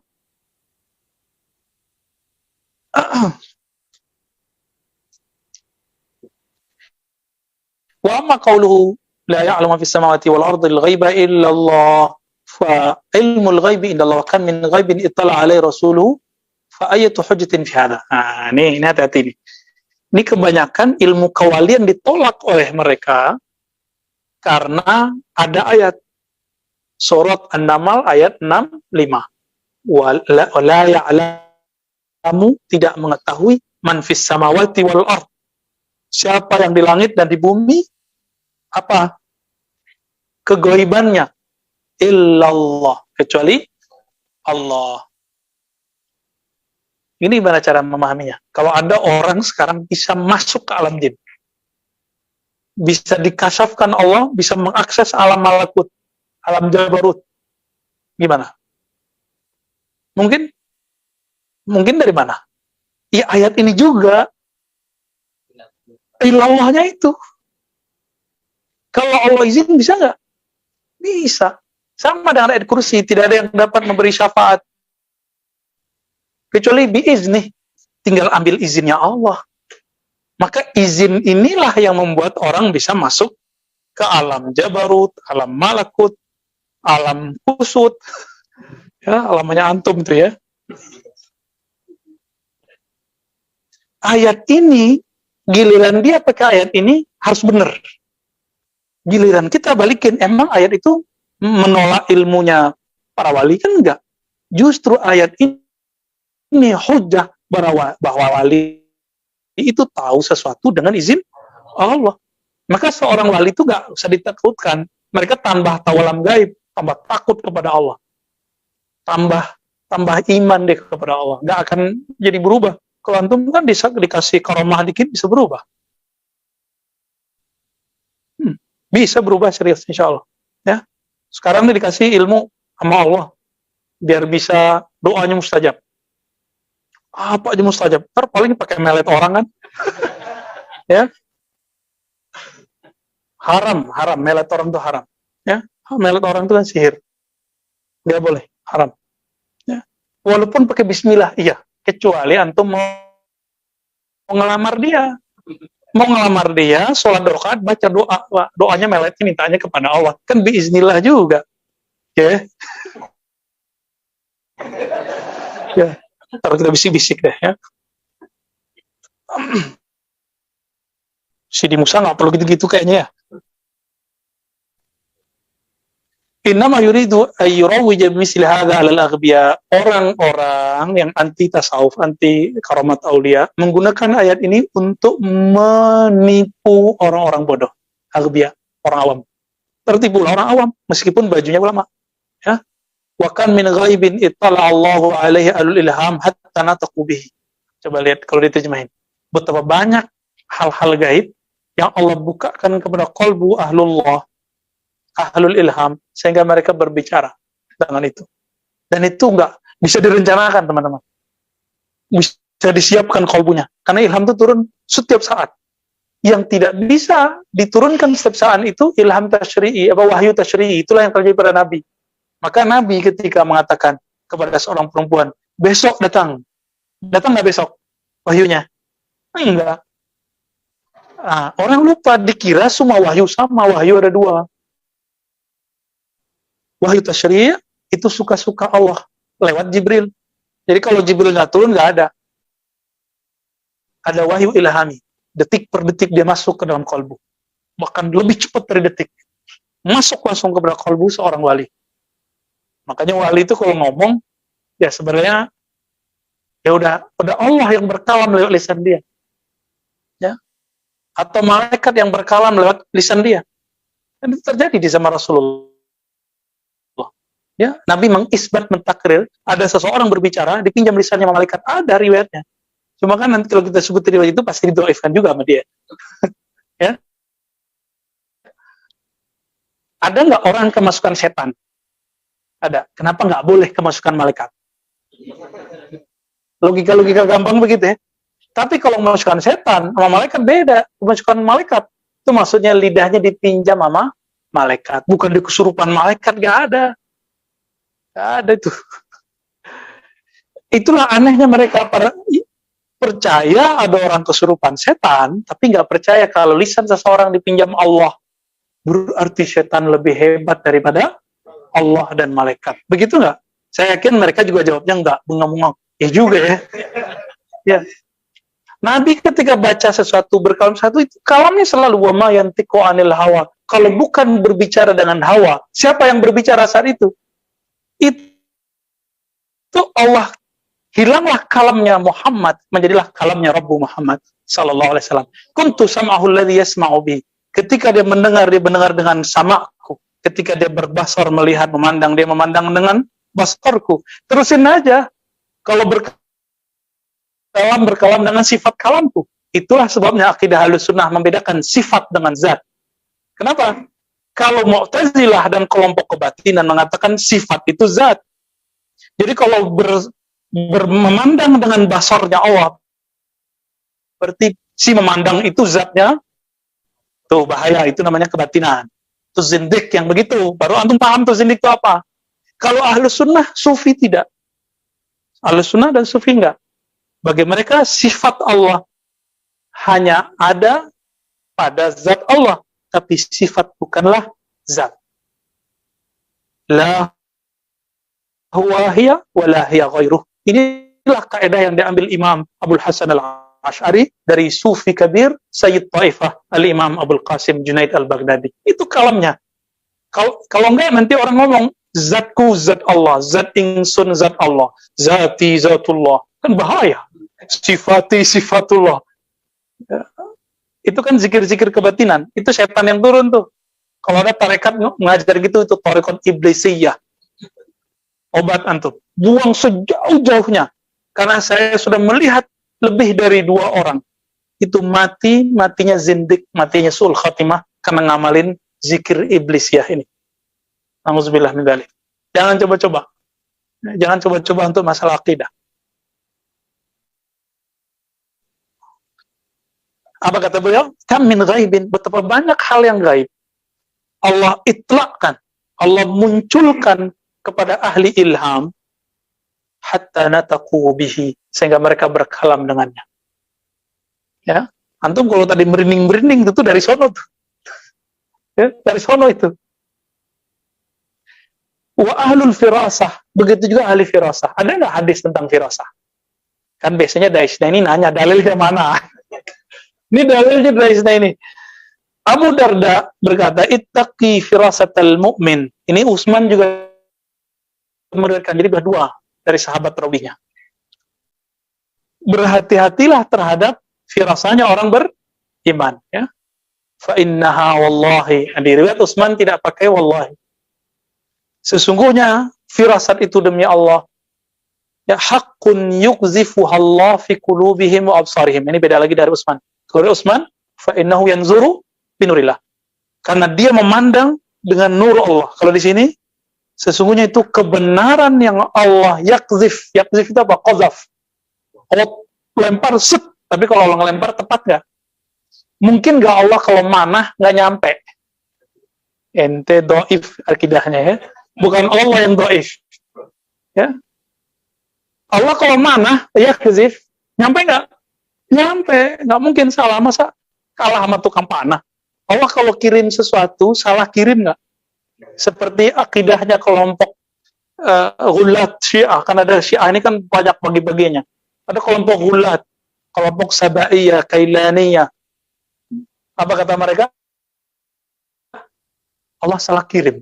Harusnya Sayyidina Ali. Kok sama Muhammad gitu? Kurang ajar mereka ya. Saya konfirmasi ke teman saya orang Syiah, menurut ente itu Sabaiyah itu gimana? Kafir gitu, matanya langsung lepat. Kami tidak mengakui mereka sebagai Syiah. Apalagi kita. Ya, kita dia juga ngakuin bagi kita ya. Ini mantan Syiah nih. Ya, buku-bukunya banyak tuh Syiah tuh. Ya, nanti antum kalau yang mau neliti Syiah bisa konsultasi sama Ahfadil. Ya. Dari aliran apa pindah ke aliran listrik, ke aliran asal pindah-pindah deh. Alhamdulillah Allah Maha baik. Allah tidak pernah tidur. Siapa yang memegang ilmunya, maka yang punya ilmu akan menariknya. Allah yajtabi ilaihi mai. Ada yang belajar kebatinan dulu, ditarik sama Allah kalau masih mau ngaji. Makanya pada ketemu ilmu yang hak ya. Insyaallah. Yang senyum-senyum. Ini makan ilmu perdukunan dulu nih. Ya. Ada Bustami. Apa? Bedaromi Bustamam ya. Masya Allah. Nikmat ya. Alhamdulillah. Ini juga bisa sama nih. Ya, ada yang belajar dulu debus, macam-macam. Ya. Emang antum habis debus bisa kenal Allah? Ya kan enggak. Habis bisa belajar silat terus bisa silat ila Allah, belum tentu. Yang bisa bikin begitu hanya ilmu ma'rifah. Dan ilmu arifat sudah dibagikan sebagian di kitab. 10%-nya di kitab, 90%-nya di kolbu para ulama, wali Allah. Ya, semoga kita termasuk yang mewarisi itu. Semoga kita nanti diangkat jadi kekasihnya. Amin ya rabbal alamin. Berat ya. Nah, di sini riwayatnya, itu hak yang Allah lemparkan, yang Allah kunjamkan kepada kolbu mereka dan pandangan mereka. Itulah alasannya kenapa kita harus konsultasi sama guru. Guru yang mana? Guru yang begini. Guru yang punya firasat. Dan dia pasti waliullah. Mukmin yang khas. Mukmin yang istimewa. Min aina qala Salman al-Haris sahib Muaz. Arafa ruhi ruh. Wa min aina qala Wisal Qarni wa alaikassalam ya Haram bin Hayyan. Kalau min aina arafta inni Haram bin Hayyan qala arafa ruhi ruhak. Ini berat mau jelasin gimana nih ya. Saya jelasinnya pakai contoh aja deh. Di Parung ada, Allah yarham, sudah wafat, Al-Habib Al-Mahbub indana inda kulli man ahabballah wa rasulahu wa dzurriyyati. Ya, setiap orang yang cinta Allah, Rasul dan cinta zuriat Nabi yang ahli sunnah pasti sayang dengan beliau. Al-Habib Syagaf Mahdi. Ya. Bin siapa? Bin Abu Bakar bin Salim. Itu ayahnya kutub itu. Kakek-kakek nanti kutub semua itu. Banyak ya yang wali-wali besar. Beliau punya pesantren namanya Nurul Iman di Parungnya. Sekarang mungkin zuriat-zuriatnya. Saya belum ke sana. Tapi dekat, nggak jauh dari rumah. Dulu ketemu dengan anaknya. Katanya di sini juga ada anaknya di Legoso ya. Ada anaknya. Biasanya ada yang ikut ngaji nih, saya ban. Ada nggak antum? Wah, kayaknya nggak ikut hari ini ya. Ya, ta'rifu? Biasanya ada ya. Mungkin karena hujan kali, wallahu ta'ala alam. Beliau itu ketika mau berangkat ke Haramain, terdampar di Bahrain. Ketemu seorang syekh, langsung manggil namanya. Ente Segaf Mahdi bin sampai ke atas, bengong dia. Kok dia tahu? Disuruh ente ke sini. Diambillah semua surat-suratnya, paspor semua diambil. Surat-surat kalau orang mau diimigrasi, disuruh ngaji usul fikih. Udah ngaji, udah lama, kira-kira udah tamam, itu belajarnya keras. Maka beliau orangnya tegas. Ya. Disuruh berangkat ke Haramain, ke Mekah. Ya, nggak ada paspor nggak dikasih. Udah ente berangkat. Berangkat aja deh. Mungkin tetap pakai tiket ya. Berangkat. Nggak diperiksa. Nggak diperiksa di tokohnya. Paspornya, safarnya nggak diperiksa. Lewat aja. Dari Bahrain, satu negara. Masuk ke Saudi, udah 2 negara. Masuk ke Mekah. Ketemu di satu bab, satu pintu, saya nggak ingat namanya, beliau ketemu dengan seorang ulama. Yang manggil dia plus dengan nama-namanya terus sampai ke Nabi Shallallahu Alaihi Wasallam. Ada loh orang begitu, ya. Kayaknya kalam ini musajjal ada di YouTube ya, antum cari itu. Bener ada ya? Gimana? Paspornya malah disobek, masya Allah, disobek. Kira-kira kalau disobek gimana nasib itu? Ya. Habis itu disuruh ngaji, itu keras juga ngajinya. Habis itu disuruh kemana lagi? Ke Al-Jazair, ke mana-mana. Mafi jawas safar, mafi bitaka. Nggak ada paspor, nggak ada visa. Gimana kira-kira? Nggak masuk akal. Akal antum, akal ini masuk. Jadi tidak semua yang tidak masuk akal itu tidak masuk akal. Akal kita nggak nyampe, atau emang dianya yang ketinggian, atau memang dia nggak masuk akal dalam artian mustahil.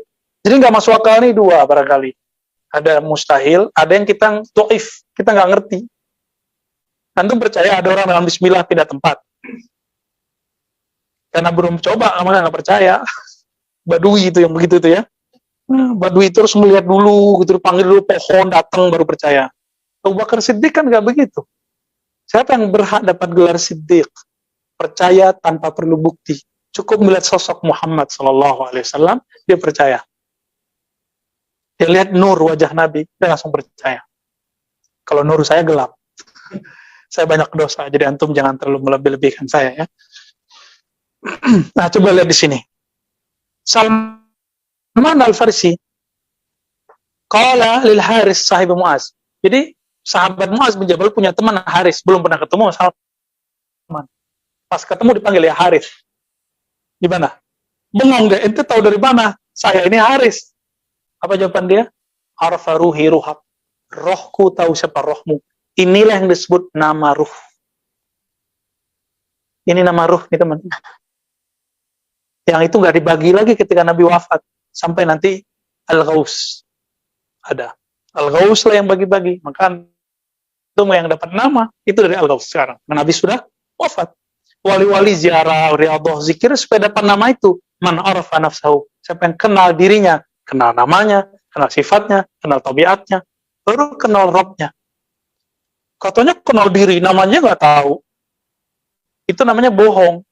Dan sekarang banyaklah ilmu ma'rifat bohong-bohongan itu. Katanya kenal diri, nama diri dia nggak tahu. Banyak hari ini. Ya. Nah, kita dapat anugerah dari Allah, ya ada orang yang memberikan itu kepada kita. Alhamdulillah. Semoga guru-guru kita dijaga oleh Allah. Ini ruh, nama ruh. Jadi Salman bisa membaca nama ruhnya. Tapi itu kebetulan Allah bukakan. Kan nggak setiap saat dia buka. Allah lagi buka aja. Berarti di zaman sahabat Nabi, itu seorang sahabat bisa membaca nama ruh orang. Zaman sekarang ada yang bisa, ada yang enggak. Saya nggak bisa lah ya. Belum bisa. Ya, belum dapat itu. Itu dari Allah. Tapi kalau diminta, kadang-kadang dapat. Ya. Tapi kita nggak bisa menumbuhkan nama. Kita cuma tahu nama orang ini kira-kira apa. Kadang-kadang ngasih nama aja, karena shopping banyak yang dia kasih, dia juga lupa. Itu biasa. Itu nggak aneh. Ya. Uwais Al-Qarni ketemu dengan Haram bin Hayyan. Apa kata Uwais Al-Qarni? Alaikassalam ya Haram bin Hayyan. Bengong Haram. Ente tahu saya dari mana? Jawabannya sama. Arfa ruhi ruh. Ruhku tahu nama ruhmu. Fisiknya nggak komunikasi, kolbunya udah komunikasi. Inilah yang terjadi pada Habib Umar dengan salah satu kiai di Indonesia. Kiainya ngomong bahasa Jawa, Habib Umar ngomong bahasa Indonesia. Saksinya teman saya. Dia yang bawain sendalnya. Yang bawain sendalnya. Sekarang khidmah kepada guru kita yang mengerti masalah nama itu. Dia bengong. Loh, Habib Umar ngomong bahasa Arab, Habib yang bahasa Jawa ngerti. Habib Umar juga ngerti apa yang diomongkan oleh Kiai Jawa ini. Kira-kira kalau diterjemahin, sama dengan ini. Ruhnya Habib Umar ngerti maksud ruhnya Kiai ini. Kira-kira begitu teman-teman. Seru nggak belajar ilmu beginian? Alhamdulillah. Nah, mereka sampai ke posisi ini tuh, mujahadahnya Masya Allah. Uwais Al-Qarni ninggalin haji umroh dan memberikan bekalnya semua duitnya untuk haji umroh ke tetangganya. Tapi tetangganya itu ngelihat Uwais Al-Qarni ikut tawaf, ikut sa'i, ikut wukuf, bengong dia, ini kok ada Uwais ini. Uwais gimana caranya? Bengong dia, pulang-pulang dia bilang, itu tuh haji sama aneh. Itu siapa? Nah, ini yang kita sebut badannya mecah. Maka wali-wali Allah itu Allah izinkan memecah dari dirinya sesuatu. Ada dalilnya. Itu dalilnya. Jadi kalau ada nanti wali, antum dengar ceritanya, dilihat di satu waktu di beberapa tempat. Itulah dalilnya. Uwais Al-Qarni. Umar ngomong di Madinah, kedengeran sampai ke Syam, ke Irak. Itu juga dalilnya. Suaranya mecah kemana-mana. Ya, karena yang ngomong bukan dia lagi. Allahumma salli ala Sayyidina Muhammad. فلهذا عامل الروح الذي ليس له من هزوز القلب ومحله ومصيره إلى العلا شيء. Ya. Jadi si kolbu ini kerjaannya itu adalah ma'rifatullah, sehingga tidak ada lagi dia punya hazzun, punya ketertarikan sedikit pun kepada selain Allah Subhanahu wa taala. Ini kata beliau ya. Fa kaifa bil qulub allati wasafna alladhi takallama bihi Uwais minal ghaib wa lam ya'rifu qad alaysa qad tala alaih. Yang terjadi pada Uwais, bukankah dia mengerti yang gaib? Benar nggak? Belum dikasih tahu dia tahu. Apakah ini lebay? Enggak. Ini riwayatnya sahih. Salman memanggil Haris itu sahih. Habib Segaf Mahdi sahih nggak? Antum nggak percaya antar digeruduk sama santrinya belasan ribu. Ya, santrinya itu gratis makan dari kantongnya beliau. Dan dari karamatnya beda dengan Kanjeng Dimas, ya. Dia dengan barokah salawat yang kemudian dikasih nama Syajaratun Nuqut. Itu luar biasa, kasih udah kayak film kartun aja tuh ya. Habis-habis. Allahumma sholli ala Muhammad. Tapi beliau nggak tunjukkan selalu. Kalau tunjukkan selalu disembah-sembah orang mungkin. Beliau tahu karena beliau ahli akidah. Beliau akidahnya kuat. Sebagaimana jid-jidnya ke atas orang-orang yang pejuang Ahlussunnah wal Jamaah. Kita beruntung pernah semasa dengan beliau. Ya, saya ngelihatnya lagi di jalan tol. Jadi kita pulang dari bandara, dia mau masuk ke dalam tol itu cepat. Tapi kok bisa Allah taruh mata saya melihat beliau? Itu sekali-kali saya melihat beliau. Selebihnya kita dengar cerita dari anaknya, dari murid-muridnya, dari sahabat-sahabatnya. Ya, untuk beliau kita kirim Al-Fatihah. Alhamdulillah. Ar-Rahmanir-Rahim.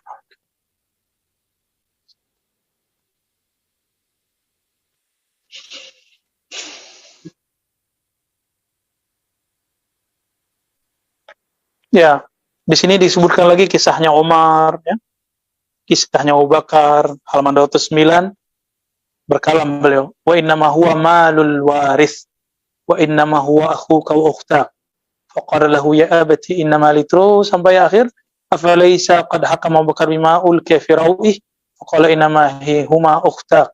Fa asbata bil qawl bi anna alladhi fi batniha min waladihi wa innaha bint. Jadi Abu Bakar itu pernah baca isi. Jadi belum ada kan alat apa namanya sekarang Pak Dokter? USG.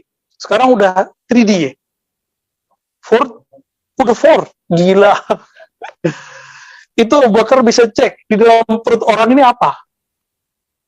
Laki atau perempuan? Kan biasanya setelah dicek USG kan ketahuan. Haji, ya Arif.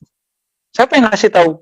Padahal dalam akhir surah Luqman, ya, tidak ada yang tahu apa yang fil arham kecuali Allah, ya.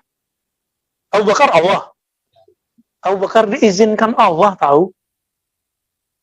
Baik, ya. Jadi kalau ada orang cerita karamah itu percaya enggak? Tapi ingat, al-karamah belum tentu la yadullu ala kamaliyah. Karamah belum tentu bukti orangnya sempurna. Al-kamaliyah natijatul istiqamah. Jadi kalau kesempurnaan itu hanya buah dari orang istiqamah, maka istiqamah hakiki itulah karamah paling tinggi. Ya, ada orang pindah-pindah tempat, tapi kemudian nggak istiqamah, ya nggak masuk. Istiqamah ini bukan berarti dia nggak maksiat. Istiqamah ini artinya dia istiqamah tobat, dosanya banyak, tapi dia istiqamah tobat. Maka saya, antum semua, karena kita tidak dijamin terjaga dari dosa, sebesar apapun dosa kita, tobat. Tobat aja, Allah pasti terima.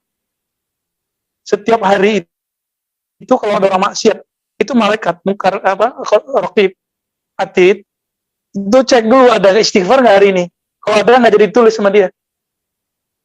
Jadi setiap kali kita maksiat setiap hari, malamnya dia cek. Ada istighfar, ada coret lagi, kayak jadi. Tapi besok kita lakukan lagi, muncul double, yang kemarin sama sekarang. Tobat lagi, dihapus lagi. Begitulah terus, setiap hari kita begitu-begitu, nggak apa-apa. Ini yang disebut tawabin. Jangan bilang, saya nanti aja tua. Emang ente tahu bakal hidup sampai tua?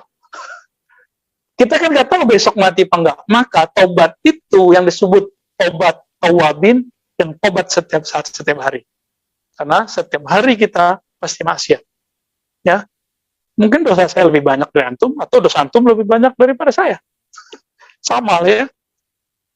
Ini bukan hiburan bagi orang yang mau maksiat, bukan. Ini hiburan untuk orang yang mau tobat. Mau tobat nggak? Mau, saya juga mau tobat ya. Allahumma ja'alna minat tawabin. Afalaysa hadha ghaiban qad ittala alaihi min tariqil hadis atau min tariqil ilham. Bukankah ini gaib? Dalil tadi surat Luqman ayat terakhir. Ya. Gimana ayatnya? Inna indallahi ilmus sa'ah. Ya, sesungguhnya di sisi Allah ada 3 kegaiban disebut ilmu sa'ah. Ilmu tentang apa yang di dalam perut, mafil arham, kemudian kapan orang mati. Ya. Betul ya? Ini yang baca surat Luqman tiap hari nih kayaknya nih. Ya. Ustaz Ali Wafa.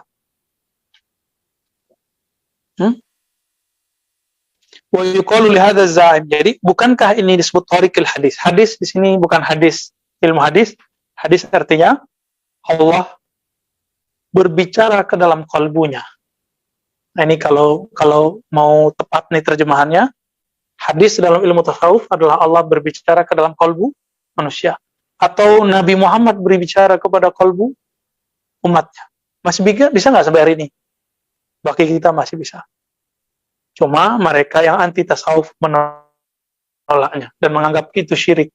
Loh, syirik dari mana? Kita nggak nyembah Nabi Muhammad kok. Ya? Kita nggak nyembah siapa-siapa, nggak nyembah Syekh Abdul Qadir, nggak nyembah Jaluddin Rumi, nggak nyembah Bahuddin Shah Naqsyabandi, nggak nyembah Ahmad Tijani. Bagi kita, mereka guru-guru kita. Jadi kalau kita tawasul, itu artinya kita berterima kasih sama mereka. Kita aja sederhananya. Kirim Fatihah, nyebut nama, manakib. Itu nggak lebih daripada kita mencintai pewaris Nabi. Karena kita nggak ketemu Nabi, ya kita cintain pewarisnya. Kecuali antum pernah mimpi ketemu Rasulullah. Itu nikmat. Ya. Apalagi Allah kasih bertemu secara yaqzah. Seperti kata Imam Suyuti, Ra'aitu Nabiya sallallahu alaihi wasallam sab'ina marra yaqzatan. Ada yang percaya nggak? Imam Suyuti loh yang ngomong. Imam Suyuti tahu nggak Imam Suyuti? Pengarang tafsir, pengarang Ilqan, pengarang apa lagi Masya? Ya, Asbahun Nazair, hadis saja enggak. Hampir semua ilmu selain falsafah dan mantik, karena dia mengharamkan falsafah dan mantik, dia tulis. Kira-kira gimana? Imam Suyuti ngomong, saya bertemu Nabi 70 kali yaqzah. Nyata. Pasti mereka akan bilang, oh ngaco nih Suyuti ya. Padahal hadisnya ada isna ini. Ya. Man ra'ani fil manam fasayarani yaqzatan. Hadisnya sahih. Siapa yang ketemu aku dalam keadaan mimpi, akan melihatku dalam keadaan jaga. Sah. Ketika ada orang menerjemahkan akan melihatku nanti nggak perlu kalau nanti di surga, nanti di alam akhirat, nggak perlu pakai sayarani yaqzah. Semua kita juga ngelihat Nabi. Terus fasayarani yaqzah itu sah. Waktun qarib, waktu yang terdekat Allah akan mengizinkan kita ketemu Nabi Muhammad SAW. Paling terakhir antum waktu meninggal nanti, yang udah mimpi ketemu Nabi. Itulah problemnya. Ya ini nikmat ya, bertemu Nabi itu nikmat, dan banyak yang belum dapat nikmat ketemu Nabi. Maka berdoalah, sholawat kepada Nabi, sungguh-sungguh hilangkan obsesi mau ketemu. Obsesinya adalah ingin mengikuti Nabi, mencintai Nabi, minta kepada Allah. Nanti di saat antum hilang obsesinya dan yang kuat adalah cintanya, pasti Allah kasih ketemu Rasulullah sallallahu alaihi wasallam. Salatu wassalamu alaika ya sayyidi ya Rasul.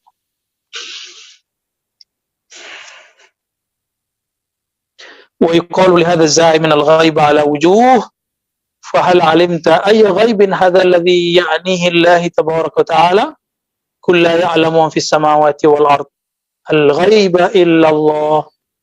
Dan ayat yang berikutnya, alimul ghaibi fala yuzhir ala ghaibihi ahadan. Allah yang mengetahui gaib dan tidak menampakkan gaibnya kepada sesuatu pun illa. Ada illanya. Surat Al-Jin. Ya. Benar, surat Al-Jin. Oh ya, ada di bawahnya. Ayat 26 dan 27.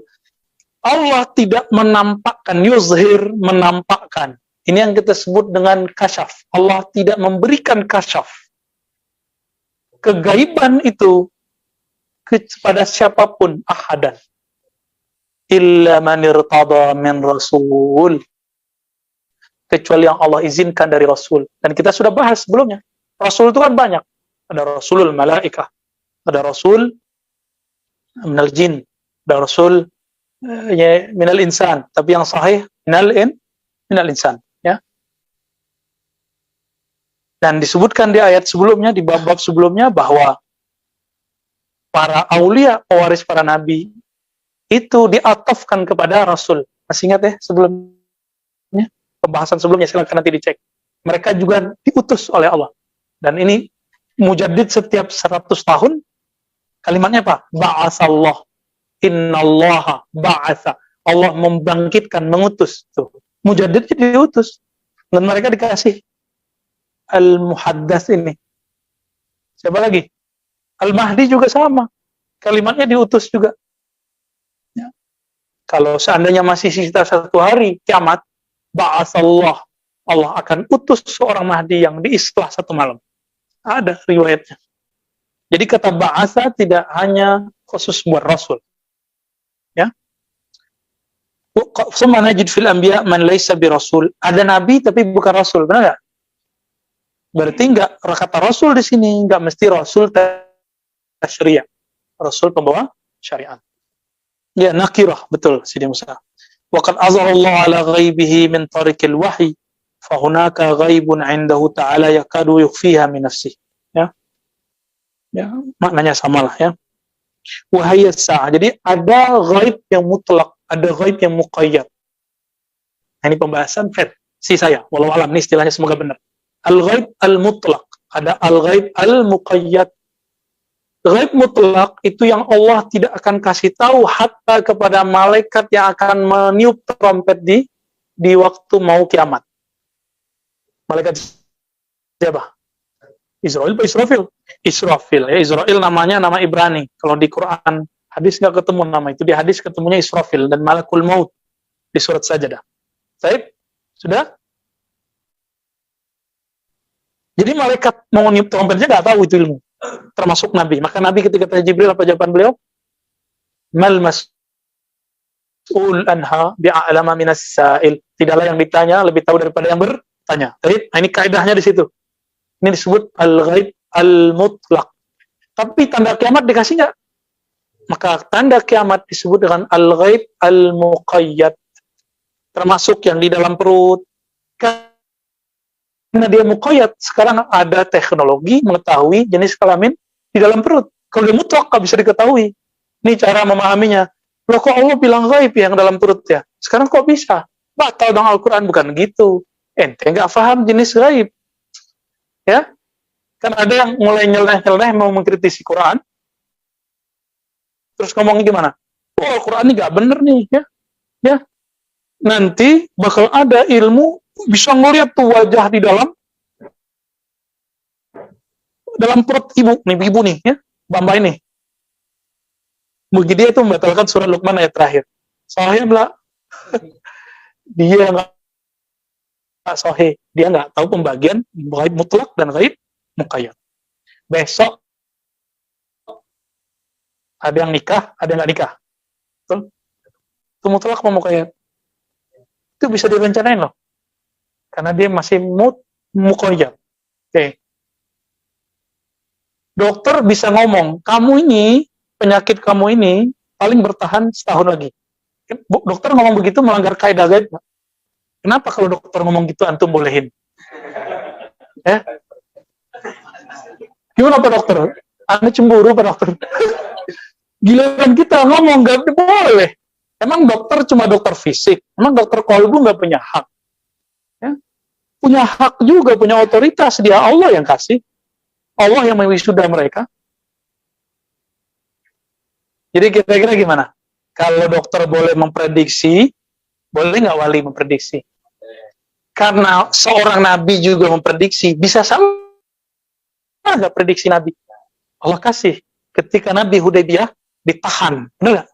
Jadi nabi ingin dikasih tunjuk oleh Allah. Ya, nih ternyata nabi juga ijtihad. Itu pelajaran buat kita. Kalau bergerak, pergerakan harokah jangan buru-buru. Muncullah 2 mazhab. Mazhab Umar yang pengen cepat menang, Abu Bakar yang pengen tenang, menang. Beda ya. Ini buru-buru menang. Nah, kebanyakan antum kan maunya itu. Buru-buru menang, ya kan? Kalau Abu Bakar, sampai Umar gak tahan. Apa kata Umar? Rasulullah anta? Muhammad, ente bener Rasul gak sih? Antum ngomong sama saya, ente dokter beneran gak sih? Kira-kira perasaannya gimana tuh? Kalau hati saya tidak benar, ini melayang nih ya, melayang. Tapi karena Nabi kolbunya paling beres, salim, bahkan aslamus salim. Nabi diam aja. Nabi tahu, walaupun belum belajar ilmu psikologi, Allah langsung ngajar. Orang kalau marah, obsesinya lagi tinggi, nggak usah ditanggapin.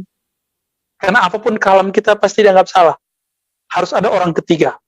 Jadi pelakor itu wajib ada kalau kinian ya. Pelakor kekerasan, pelakor pertengkaran.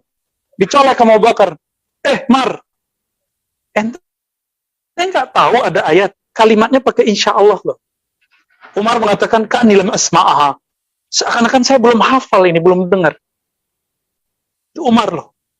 Baru dia sadar, dia bersuara tinggi kepada Nabi. Cuma nanya begitu aja sama Nabi, dia puasa dan tobat 40 hari 40 malam. Antum pernah apain orang tua, ngejek guru, ulama, tiap hari itu yang ngomentari. Ya, tobatlah ya. Kita juga tobat tiap hari kok ya. Dan kita mendoakan kebaikan orang-orang yang merendahkan kita. Ya, semoga kita dan mereka dapat hidayah dari Allah Subhanahu wa Ta'ala. Jadi ghaib mutlak apa? As-sa'ah, kapan kiamat. Itu ghaib mutlak. Ada yang tahu nggak? Maka teori umur umat itu cuma teori, tidak boleh memastikan kapan kiamat. Kan sekarang udah ada teori umat, teori umur umat. Umur Yahudi sekian, Nasrani sekian, umat Islam 1500. Sekarang udah 1442, tambah 13 tahun Nabi di Madinah, di Mekah. Ini berapa tuh? 1442. Ayo yang dagang nih. Berarti umur umat sudah 1455. 45 tahun lagi. Itu kan cuma teori. Bisa benar, bisa salah. Karena itu ghaib mutlak. Kita nggak tolak mutlak, kita juga nggak terima mutlak. Karena kalau kan antum belajar ilmu hisabul jumal, surat Al-Qamar, iqtarabatis sa'atu wa syaqqal qamar. Itu dalam ilmu huruf dihitung hurufnya. Nilainya 1500. Kiamat sudah dekat, rembulan telah terbelah. Artinya apa? Nanti kiamat berumur, kalau versi ilmu hisabul jumal, hitungan angka-angka huruf 1500. Tapi kan ilmu ini nggak dari Nabi soalnya, nggak langsung. Itu kan diriwayatkan, mungkin bercampur sama ilmu mana.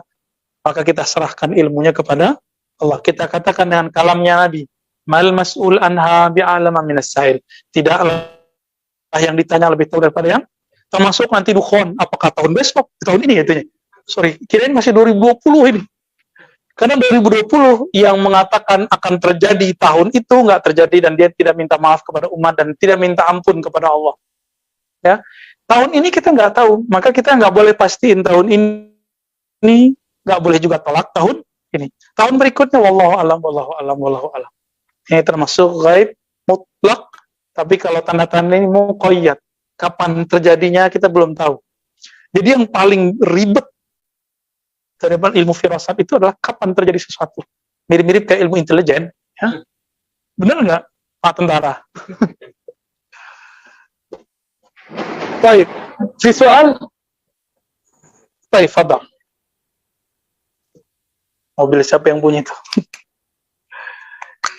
Kalau di hadis itu kan malaikat lagi apa? Bertasbih, alam lagi bertasbih. Ya, yusabbihur ra'du wasabta. Ya. Petir pun bertasbih, bunyi itu tuh bunyinya. Kedengeran sama kita kayak ngeledek ya.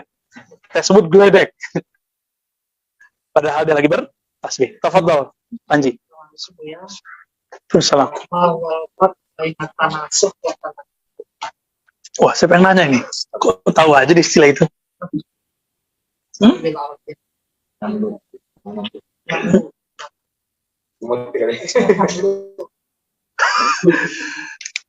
Antum dapat istilah dari mana itu? Hah? Apa perbedaan tanasukh dan tanazul? Sekarang banyak tuh ahli-ahli kebatinan ngomong bahwa raja-raja Jawa setelah berkumpul, ya kan? Ruh Raja Jawa telah berkumpul. Lalu dia mengatakan, di dalam diri saya, di belakang saya adalah ruh fulan. Ada kan yang begitu? Tolong ditutup aja. Ya, biar udaranya nggak ini, biar suaranya nggak masuk. Ada aliran tertentu mengatakan bahwa kamu ini reinkarnasi fulan. Itu orang Islam loh sekarang, tapi kebatinan. Ada di Jakarta, ada di Bandung, ada di beberapa tempat. Dan ada yang meyakini dirinya reinkarnasi dari Ashabul Kahfi, reinkarnasi dari Nabi Fulan. Ini berbahaya. Karena di dalam Islam tidak ada namanya reinkarnasi. Terlahir kembali itu nggak ada. Ya. Tapi bagaimana dengan tanazul? Reinkarnasi itu nafsiyah dan ruh, dua-duanya masuk. Reinkarnasi. Karena reinkarnasi nanti berujung kepada inkarul ma'ad.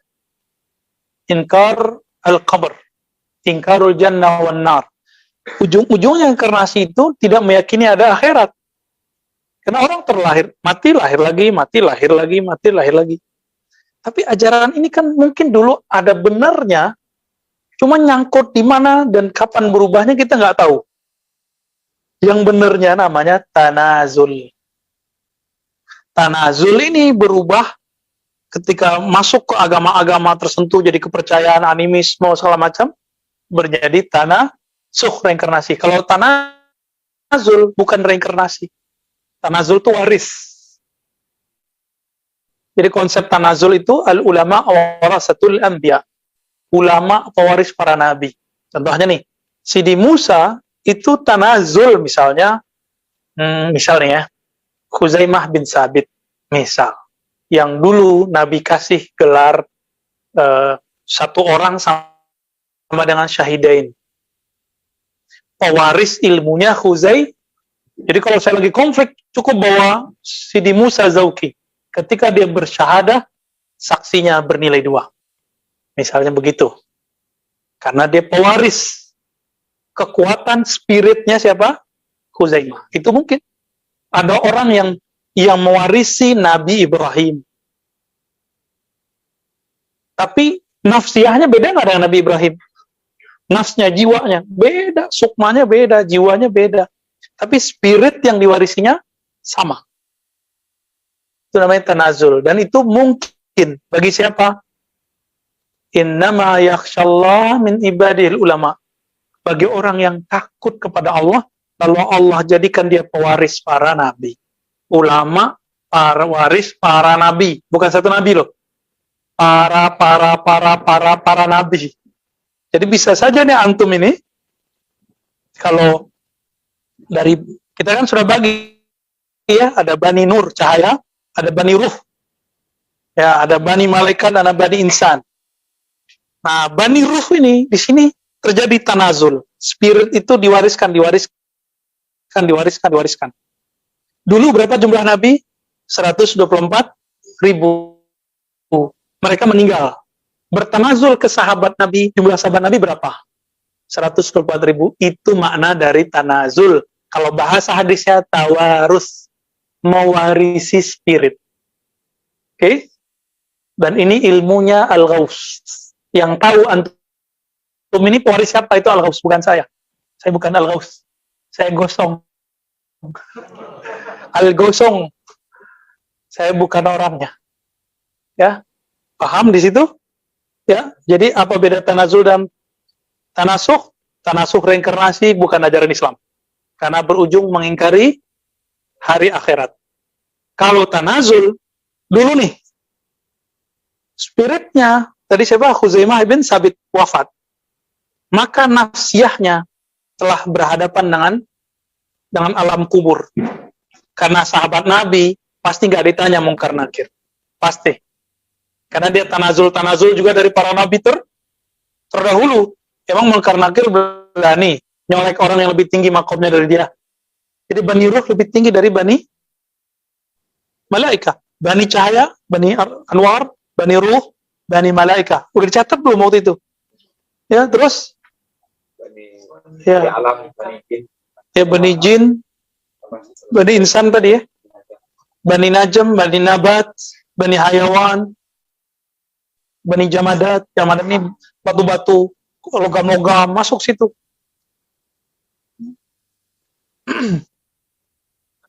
Jadi Bani Ruh ini di atasnya malaikat. Nggak berani dia nyolek kalau dia tahu. Ya, kalau dia tahu. Tapi kalau dia belum tahu, dia nyolek pertama. Pas dijawab, bisa berabe tuh, mungkar nakir ntar.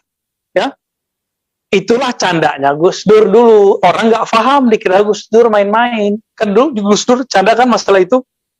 Orang kira Gus Dur memainkan agama. Bukan. Gus Dur itu ingin orang kalau memikirkan alam kubur, itu jangan ketakutan. Meninggal dalam happy. Itu Gus Dur tuh ya. Meninggal sambil ketawa. Ya, al-wafat bid-dhahak ya. Nggak tahu bahasa Arabnya benar nggak gitu sih di Musa. Semoga benar ya. Karena yang Hirit Yaman yang benerin ntar ya. Ketika tanazul teman-teman, maka nur yang ada pada si ruh sebelumnya, spiritnya akan diwarisi ke kalau si pewarisnya sudah mulai mengenal dirinya. Man arafa nafsahu faqad araf. Jadi dalam ilmu ma'rifatun nafs, salah satu maknanya tidak hanya langsung mengenal anasir tubuh. Ya mohon maaf, sekarang kajian-kajian diri itu cuma sampai anasir tubuh, air, angin, api, tanah, avatar eng. Cuma sampai di situ. Tar gabungan ini jadi ini, gabungan ini jadi ini, itu doang. Berhenti di situ. Mereka lupa yang disebut pewaris para nabi bukan hanya mengenal fisik. Ghazali sudah jauh-jauh hari rahmatullah alaih mengatakan kalau itu mah sama kayak binatang-binatang ternak, punya tubuh yang sama. Yang membedakan kita adalah spirit yang ada di dalam ini. Itu Ghazali udah ngomong begitu. Dari serala dunianya, kimia usadahnya, Ihya Ulumuddinnya. Itu Ghazali udah nyindir kita loh. Kita yang nggak ngeh. Kita nggak ngeh. Ketika nih tanazul, teman-teman, nafs orang yang dulu, tadi contohnya sahabi Khuzaimah bin Sabit, itu nafsnya beda dengan nafsnya Musa. Beda, orangnya beda. Dia cuma mewarisi spirit. Karena tidak ada namanya reinkarnasi. Nggak ada. Yang ada dia mewarisi spiritnya. Nanti sama tuh kalau seandainya benar nih ya, nanti mewarisi persis sama. Karakternya tuh hampir sama. Ya. Dan saya, alhamdulillah Allah kasih tahu dengan jalur beberapa masyayikh kita, siapa tanazul saya, gitu, dikasih tahu. Tapi itu rahasia. Ya. Untuk apa dia obrol-obrol, itu kan urusan saya dengan Allah. Ya. Bagi saya itulah salah satu makna dari man arafa nafsahu faqad arafa rabbahu.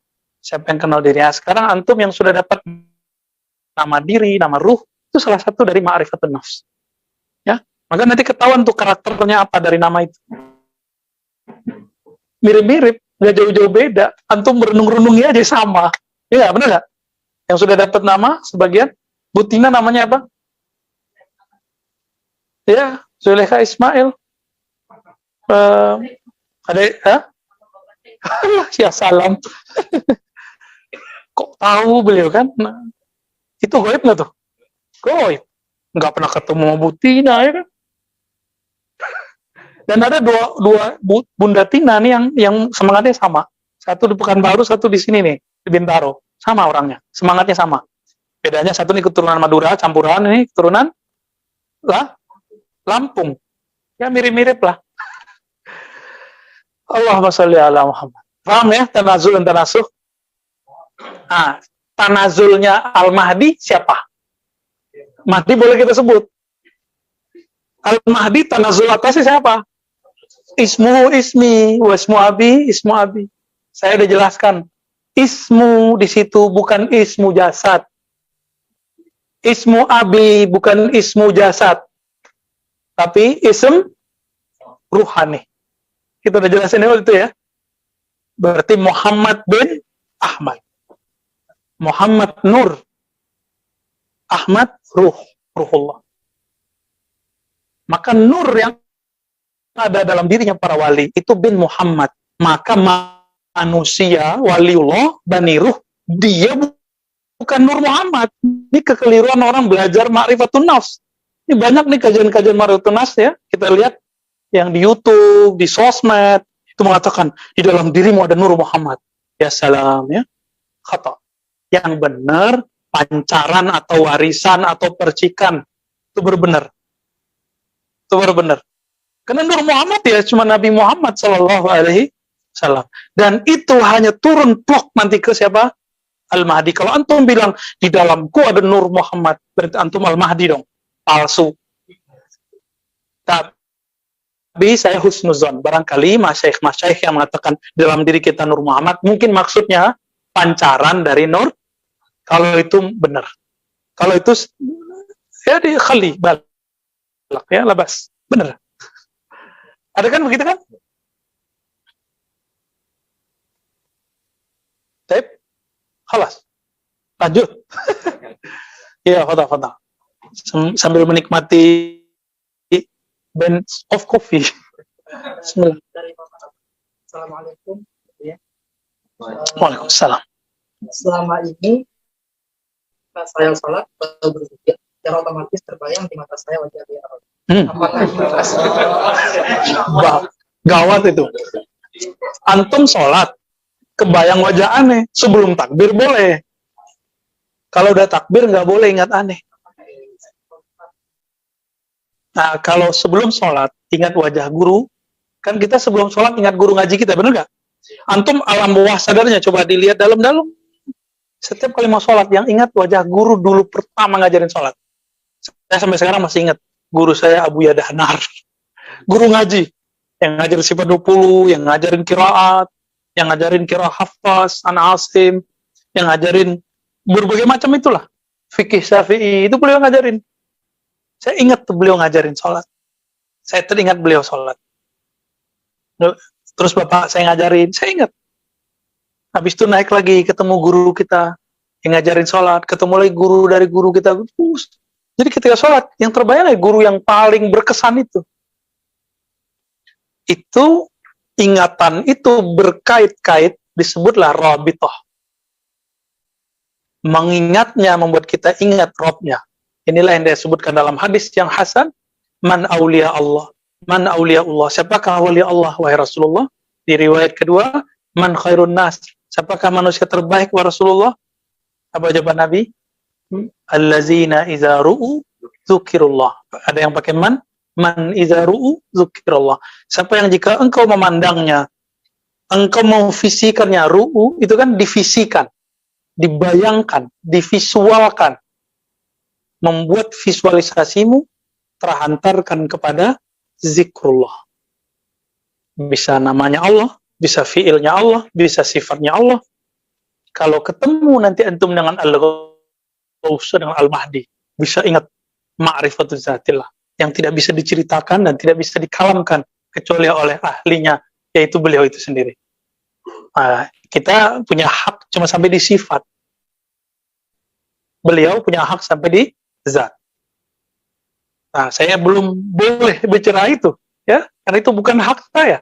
Kita harus tahu, ya, liyunfik zu sa'atin min sa'ati. Wa man qadira 'alaihi rizquhu falyunfik mimma ataahu Allah. Karena kita dikasihnya segitu, kita cerita itu. Kalau kita dikasih lebih, kita cerita lebihnya kepada orang yang pantas menerimanya. Ya, maka antum kalau ngaji ya dibuka dulu ininya, ya.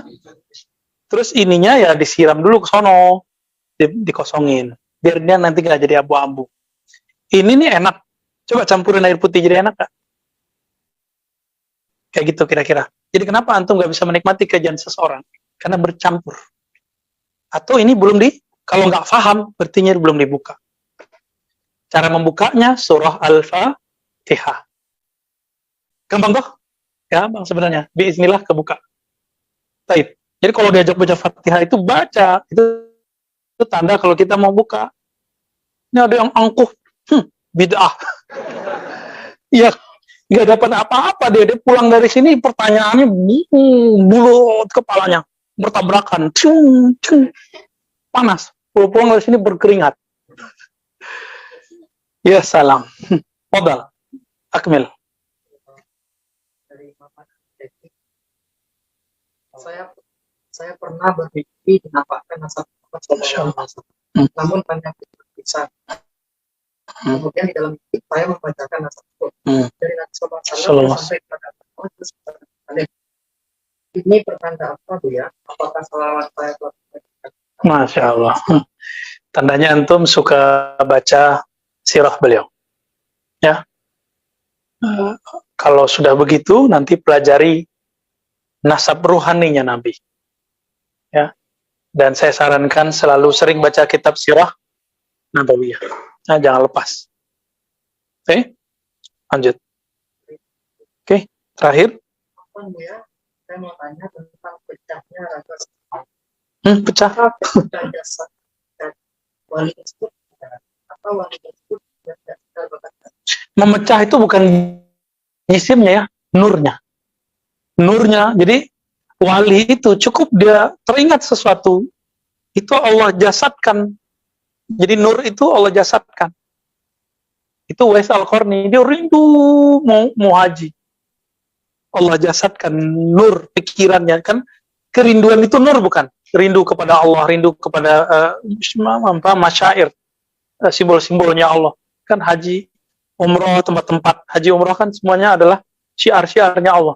Rindu ke sana, itu berarti rindu kepada Allah yang memuliakan tempat itu. Allah zahirkan nurnya. Inilah makna dari Allah jisimkan nur. Itu mungkin.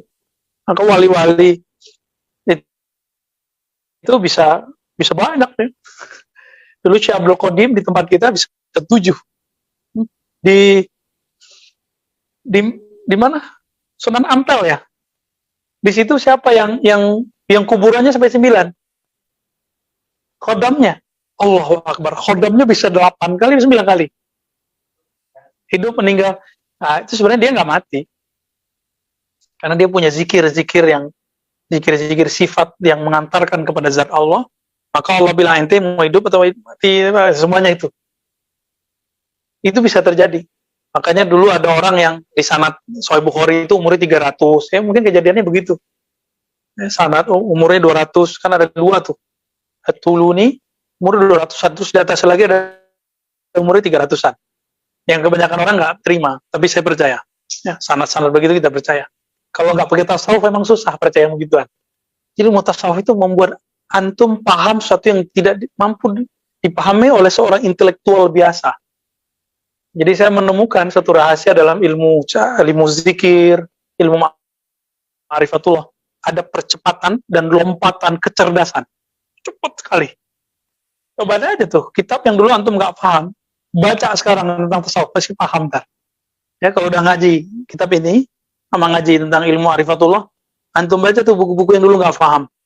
Buku Ibn Arabika, buku Ghazali, coba baca di rumah. Insya Allah, Allah bukakan. Karena intinya udah kita buka, tinggal antum kembangin. Ya. Ya. Alhamdulillahirrahmanirrahim. Sudah datang waktu maghrib. Semoga Allah meridhoi kita semua, menerima amal kita dan menutupi aib kita. Wassallallahu ala nabi Muhammad subhanakallah wa bihamdika asyhadu an la ilaha illa anta astaghfiruka wa atubu ilaik. Allahumma shalli ala sayyidina Muhammad. Assalamualaikum warahmatullahi wabarakatuh.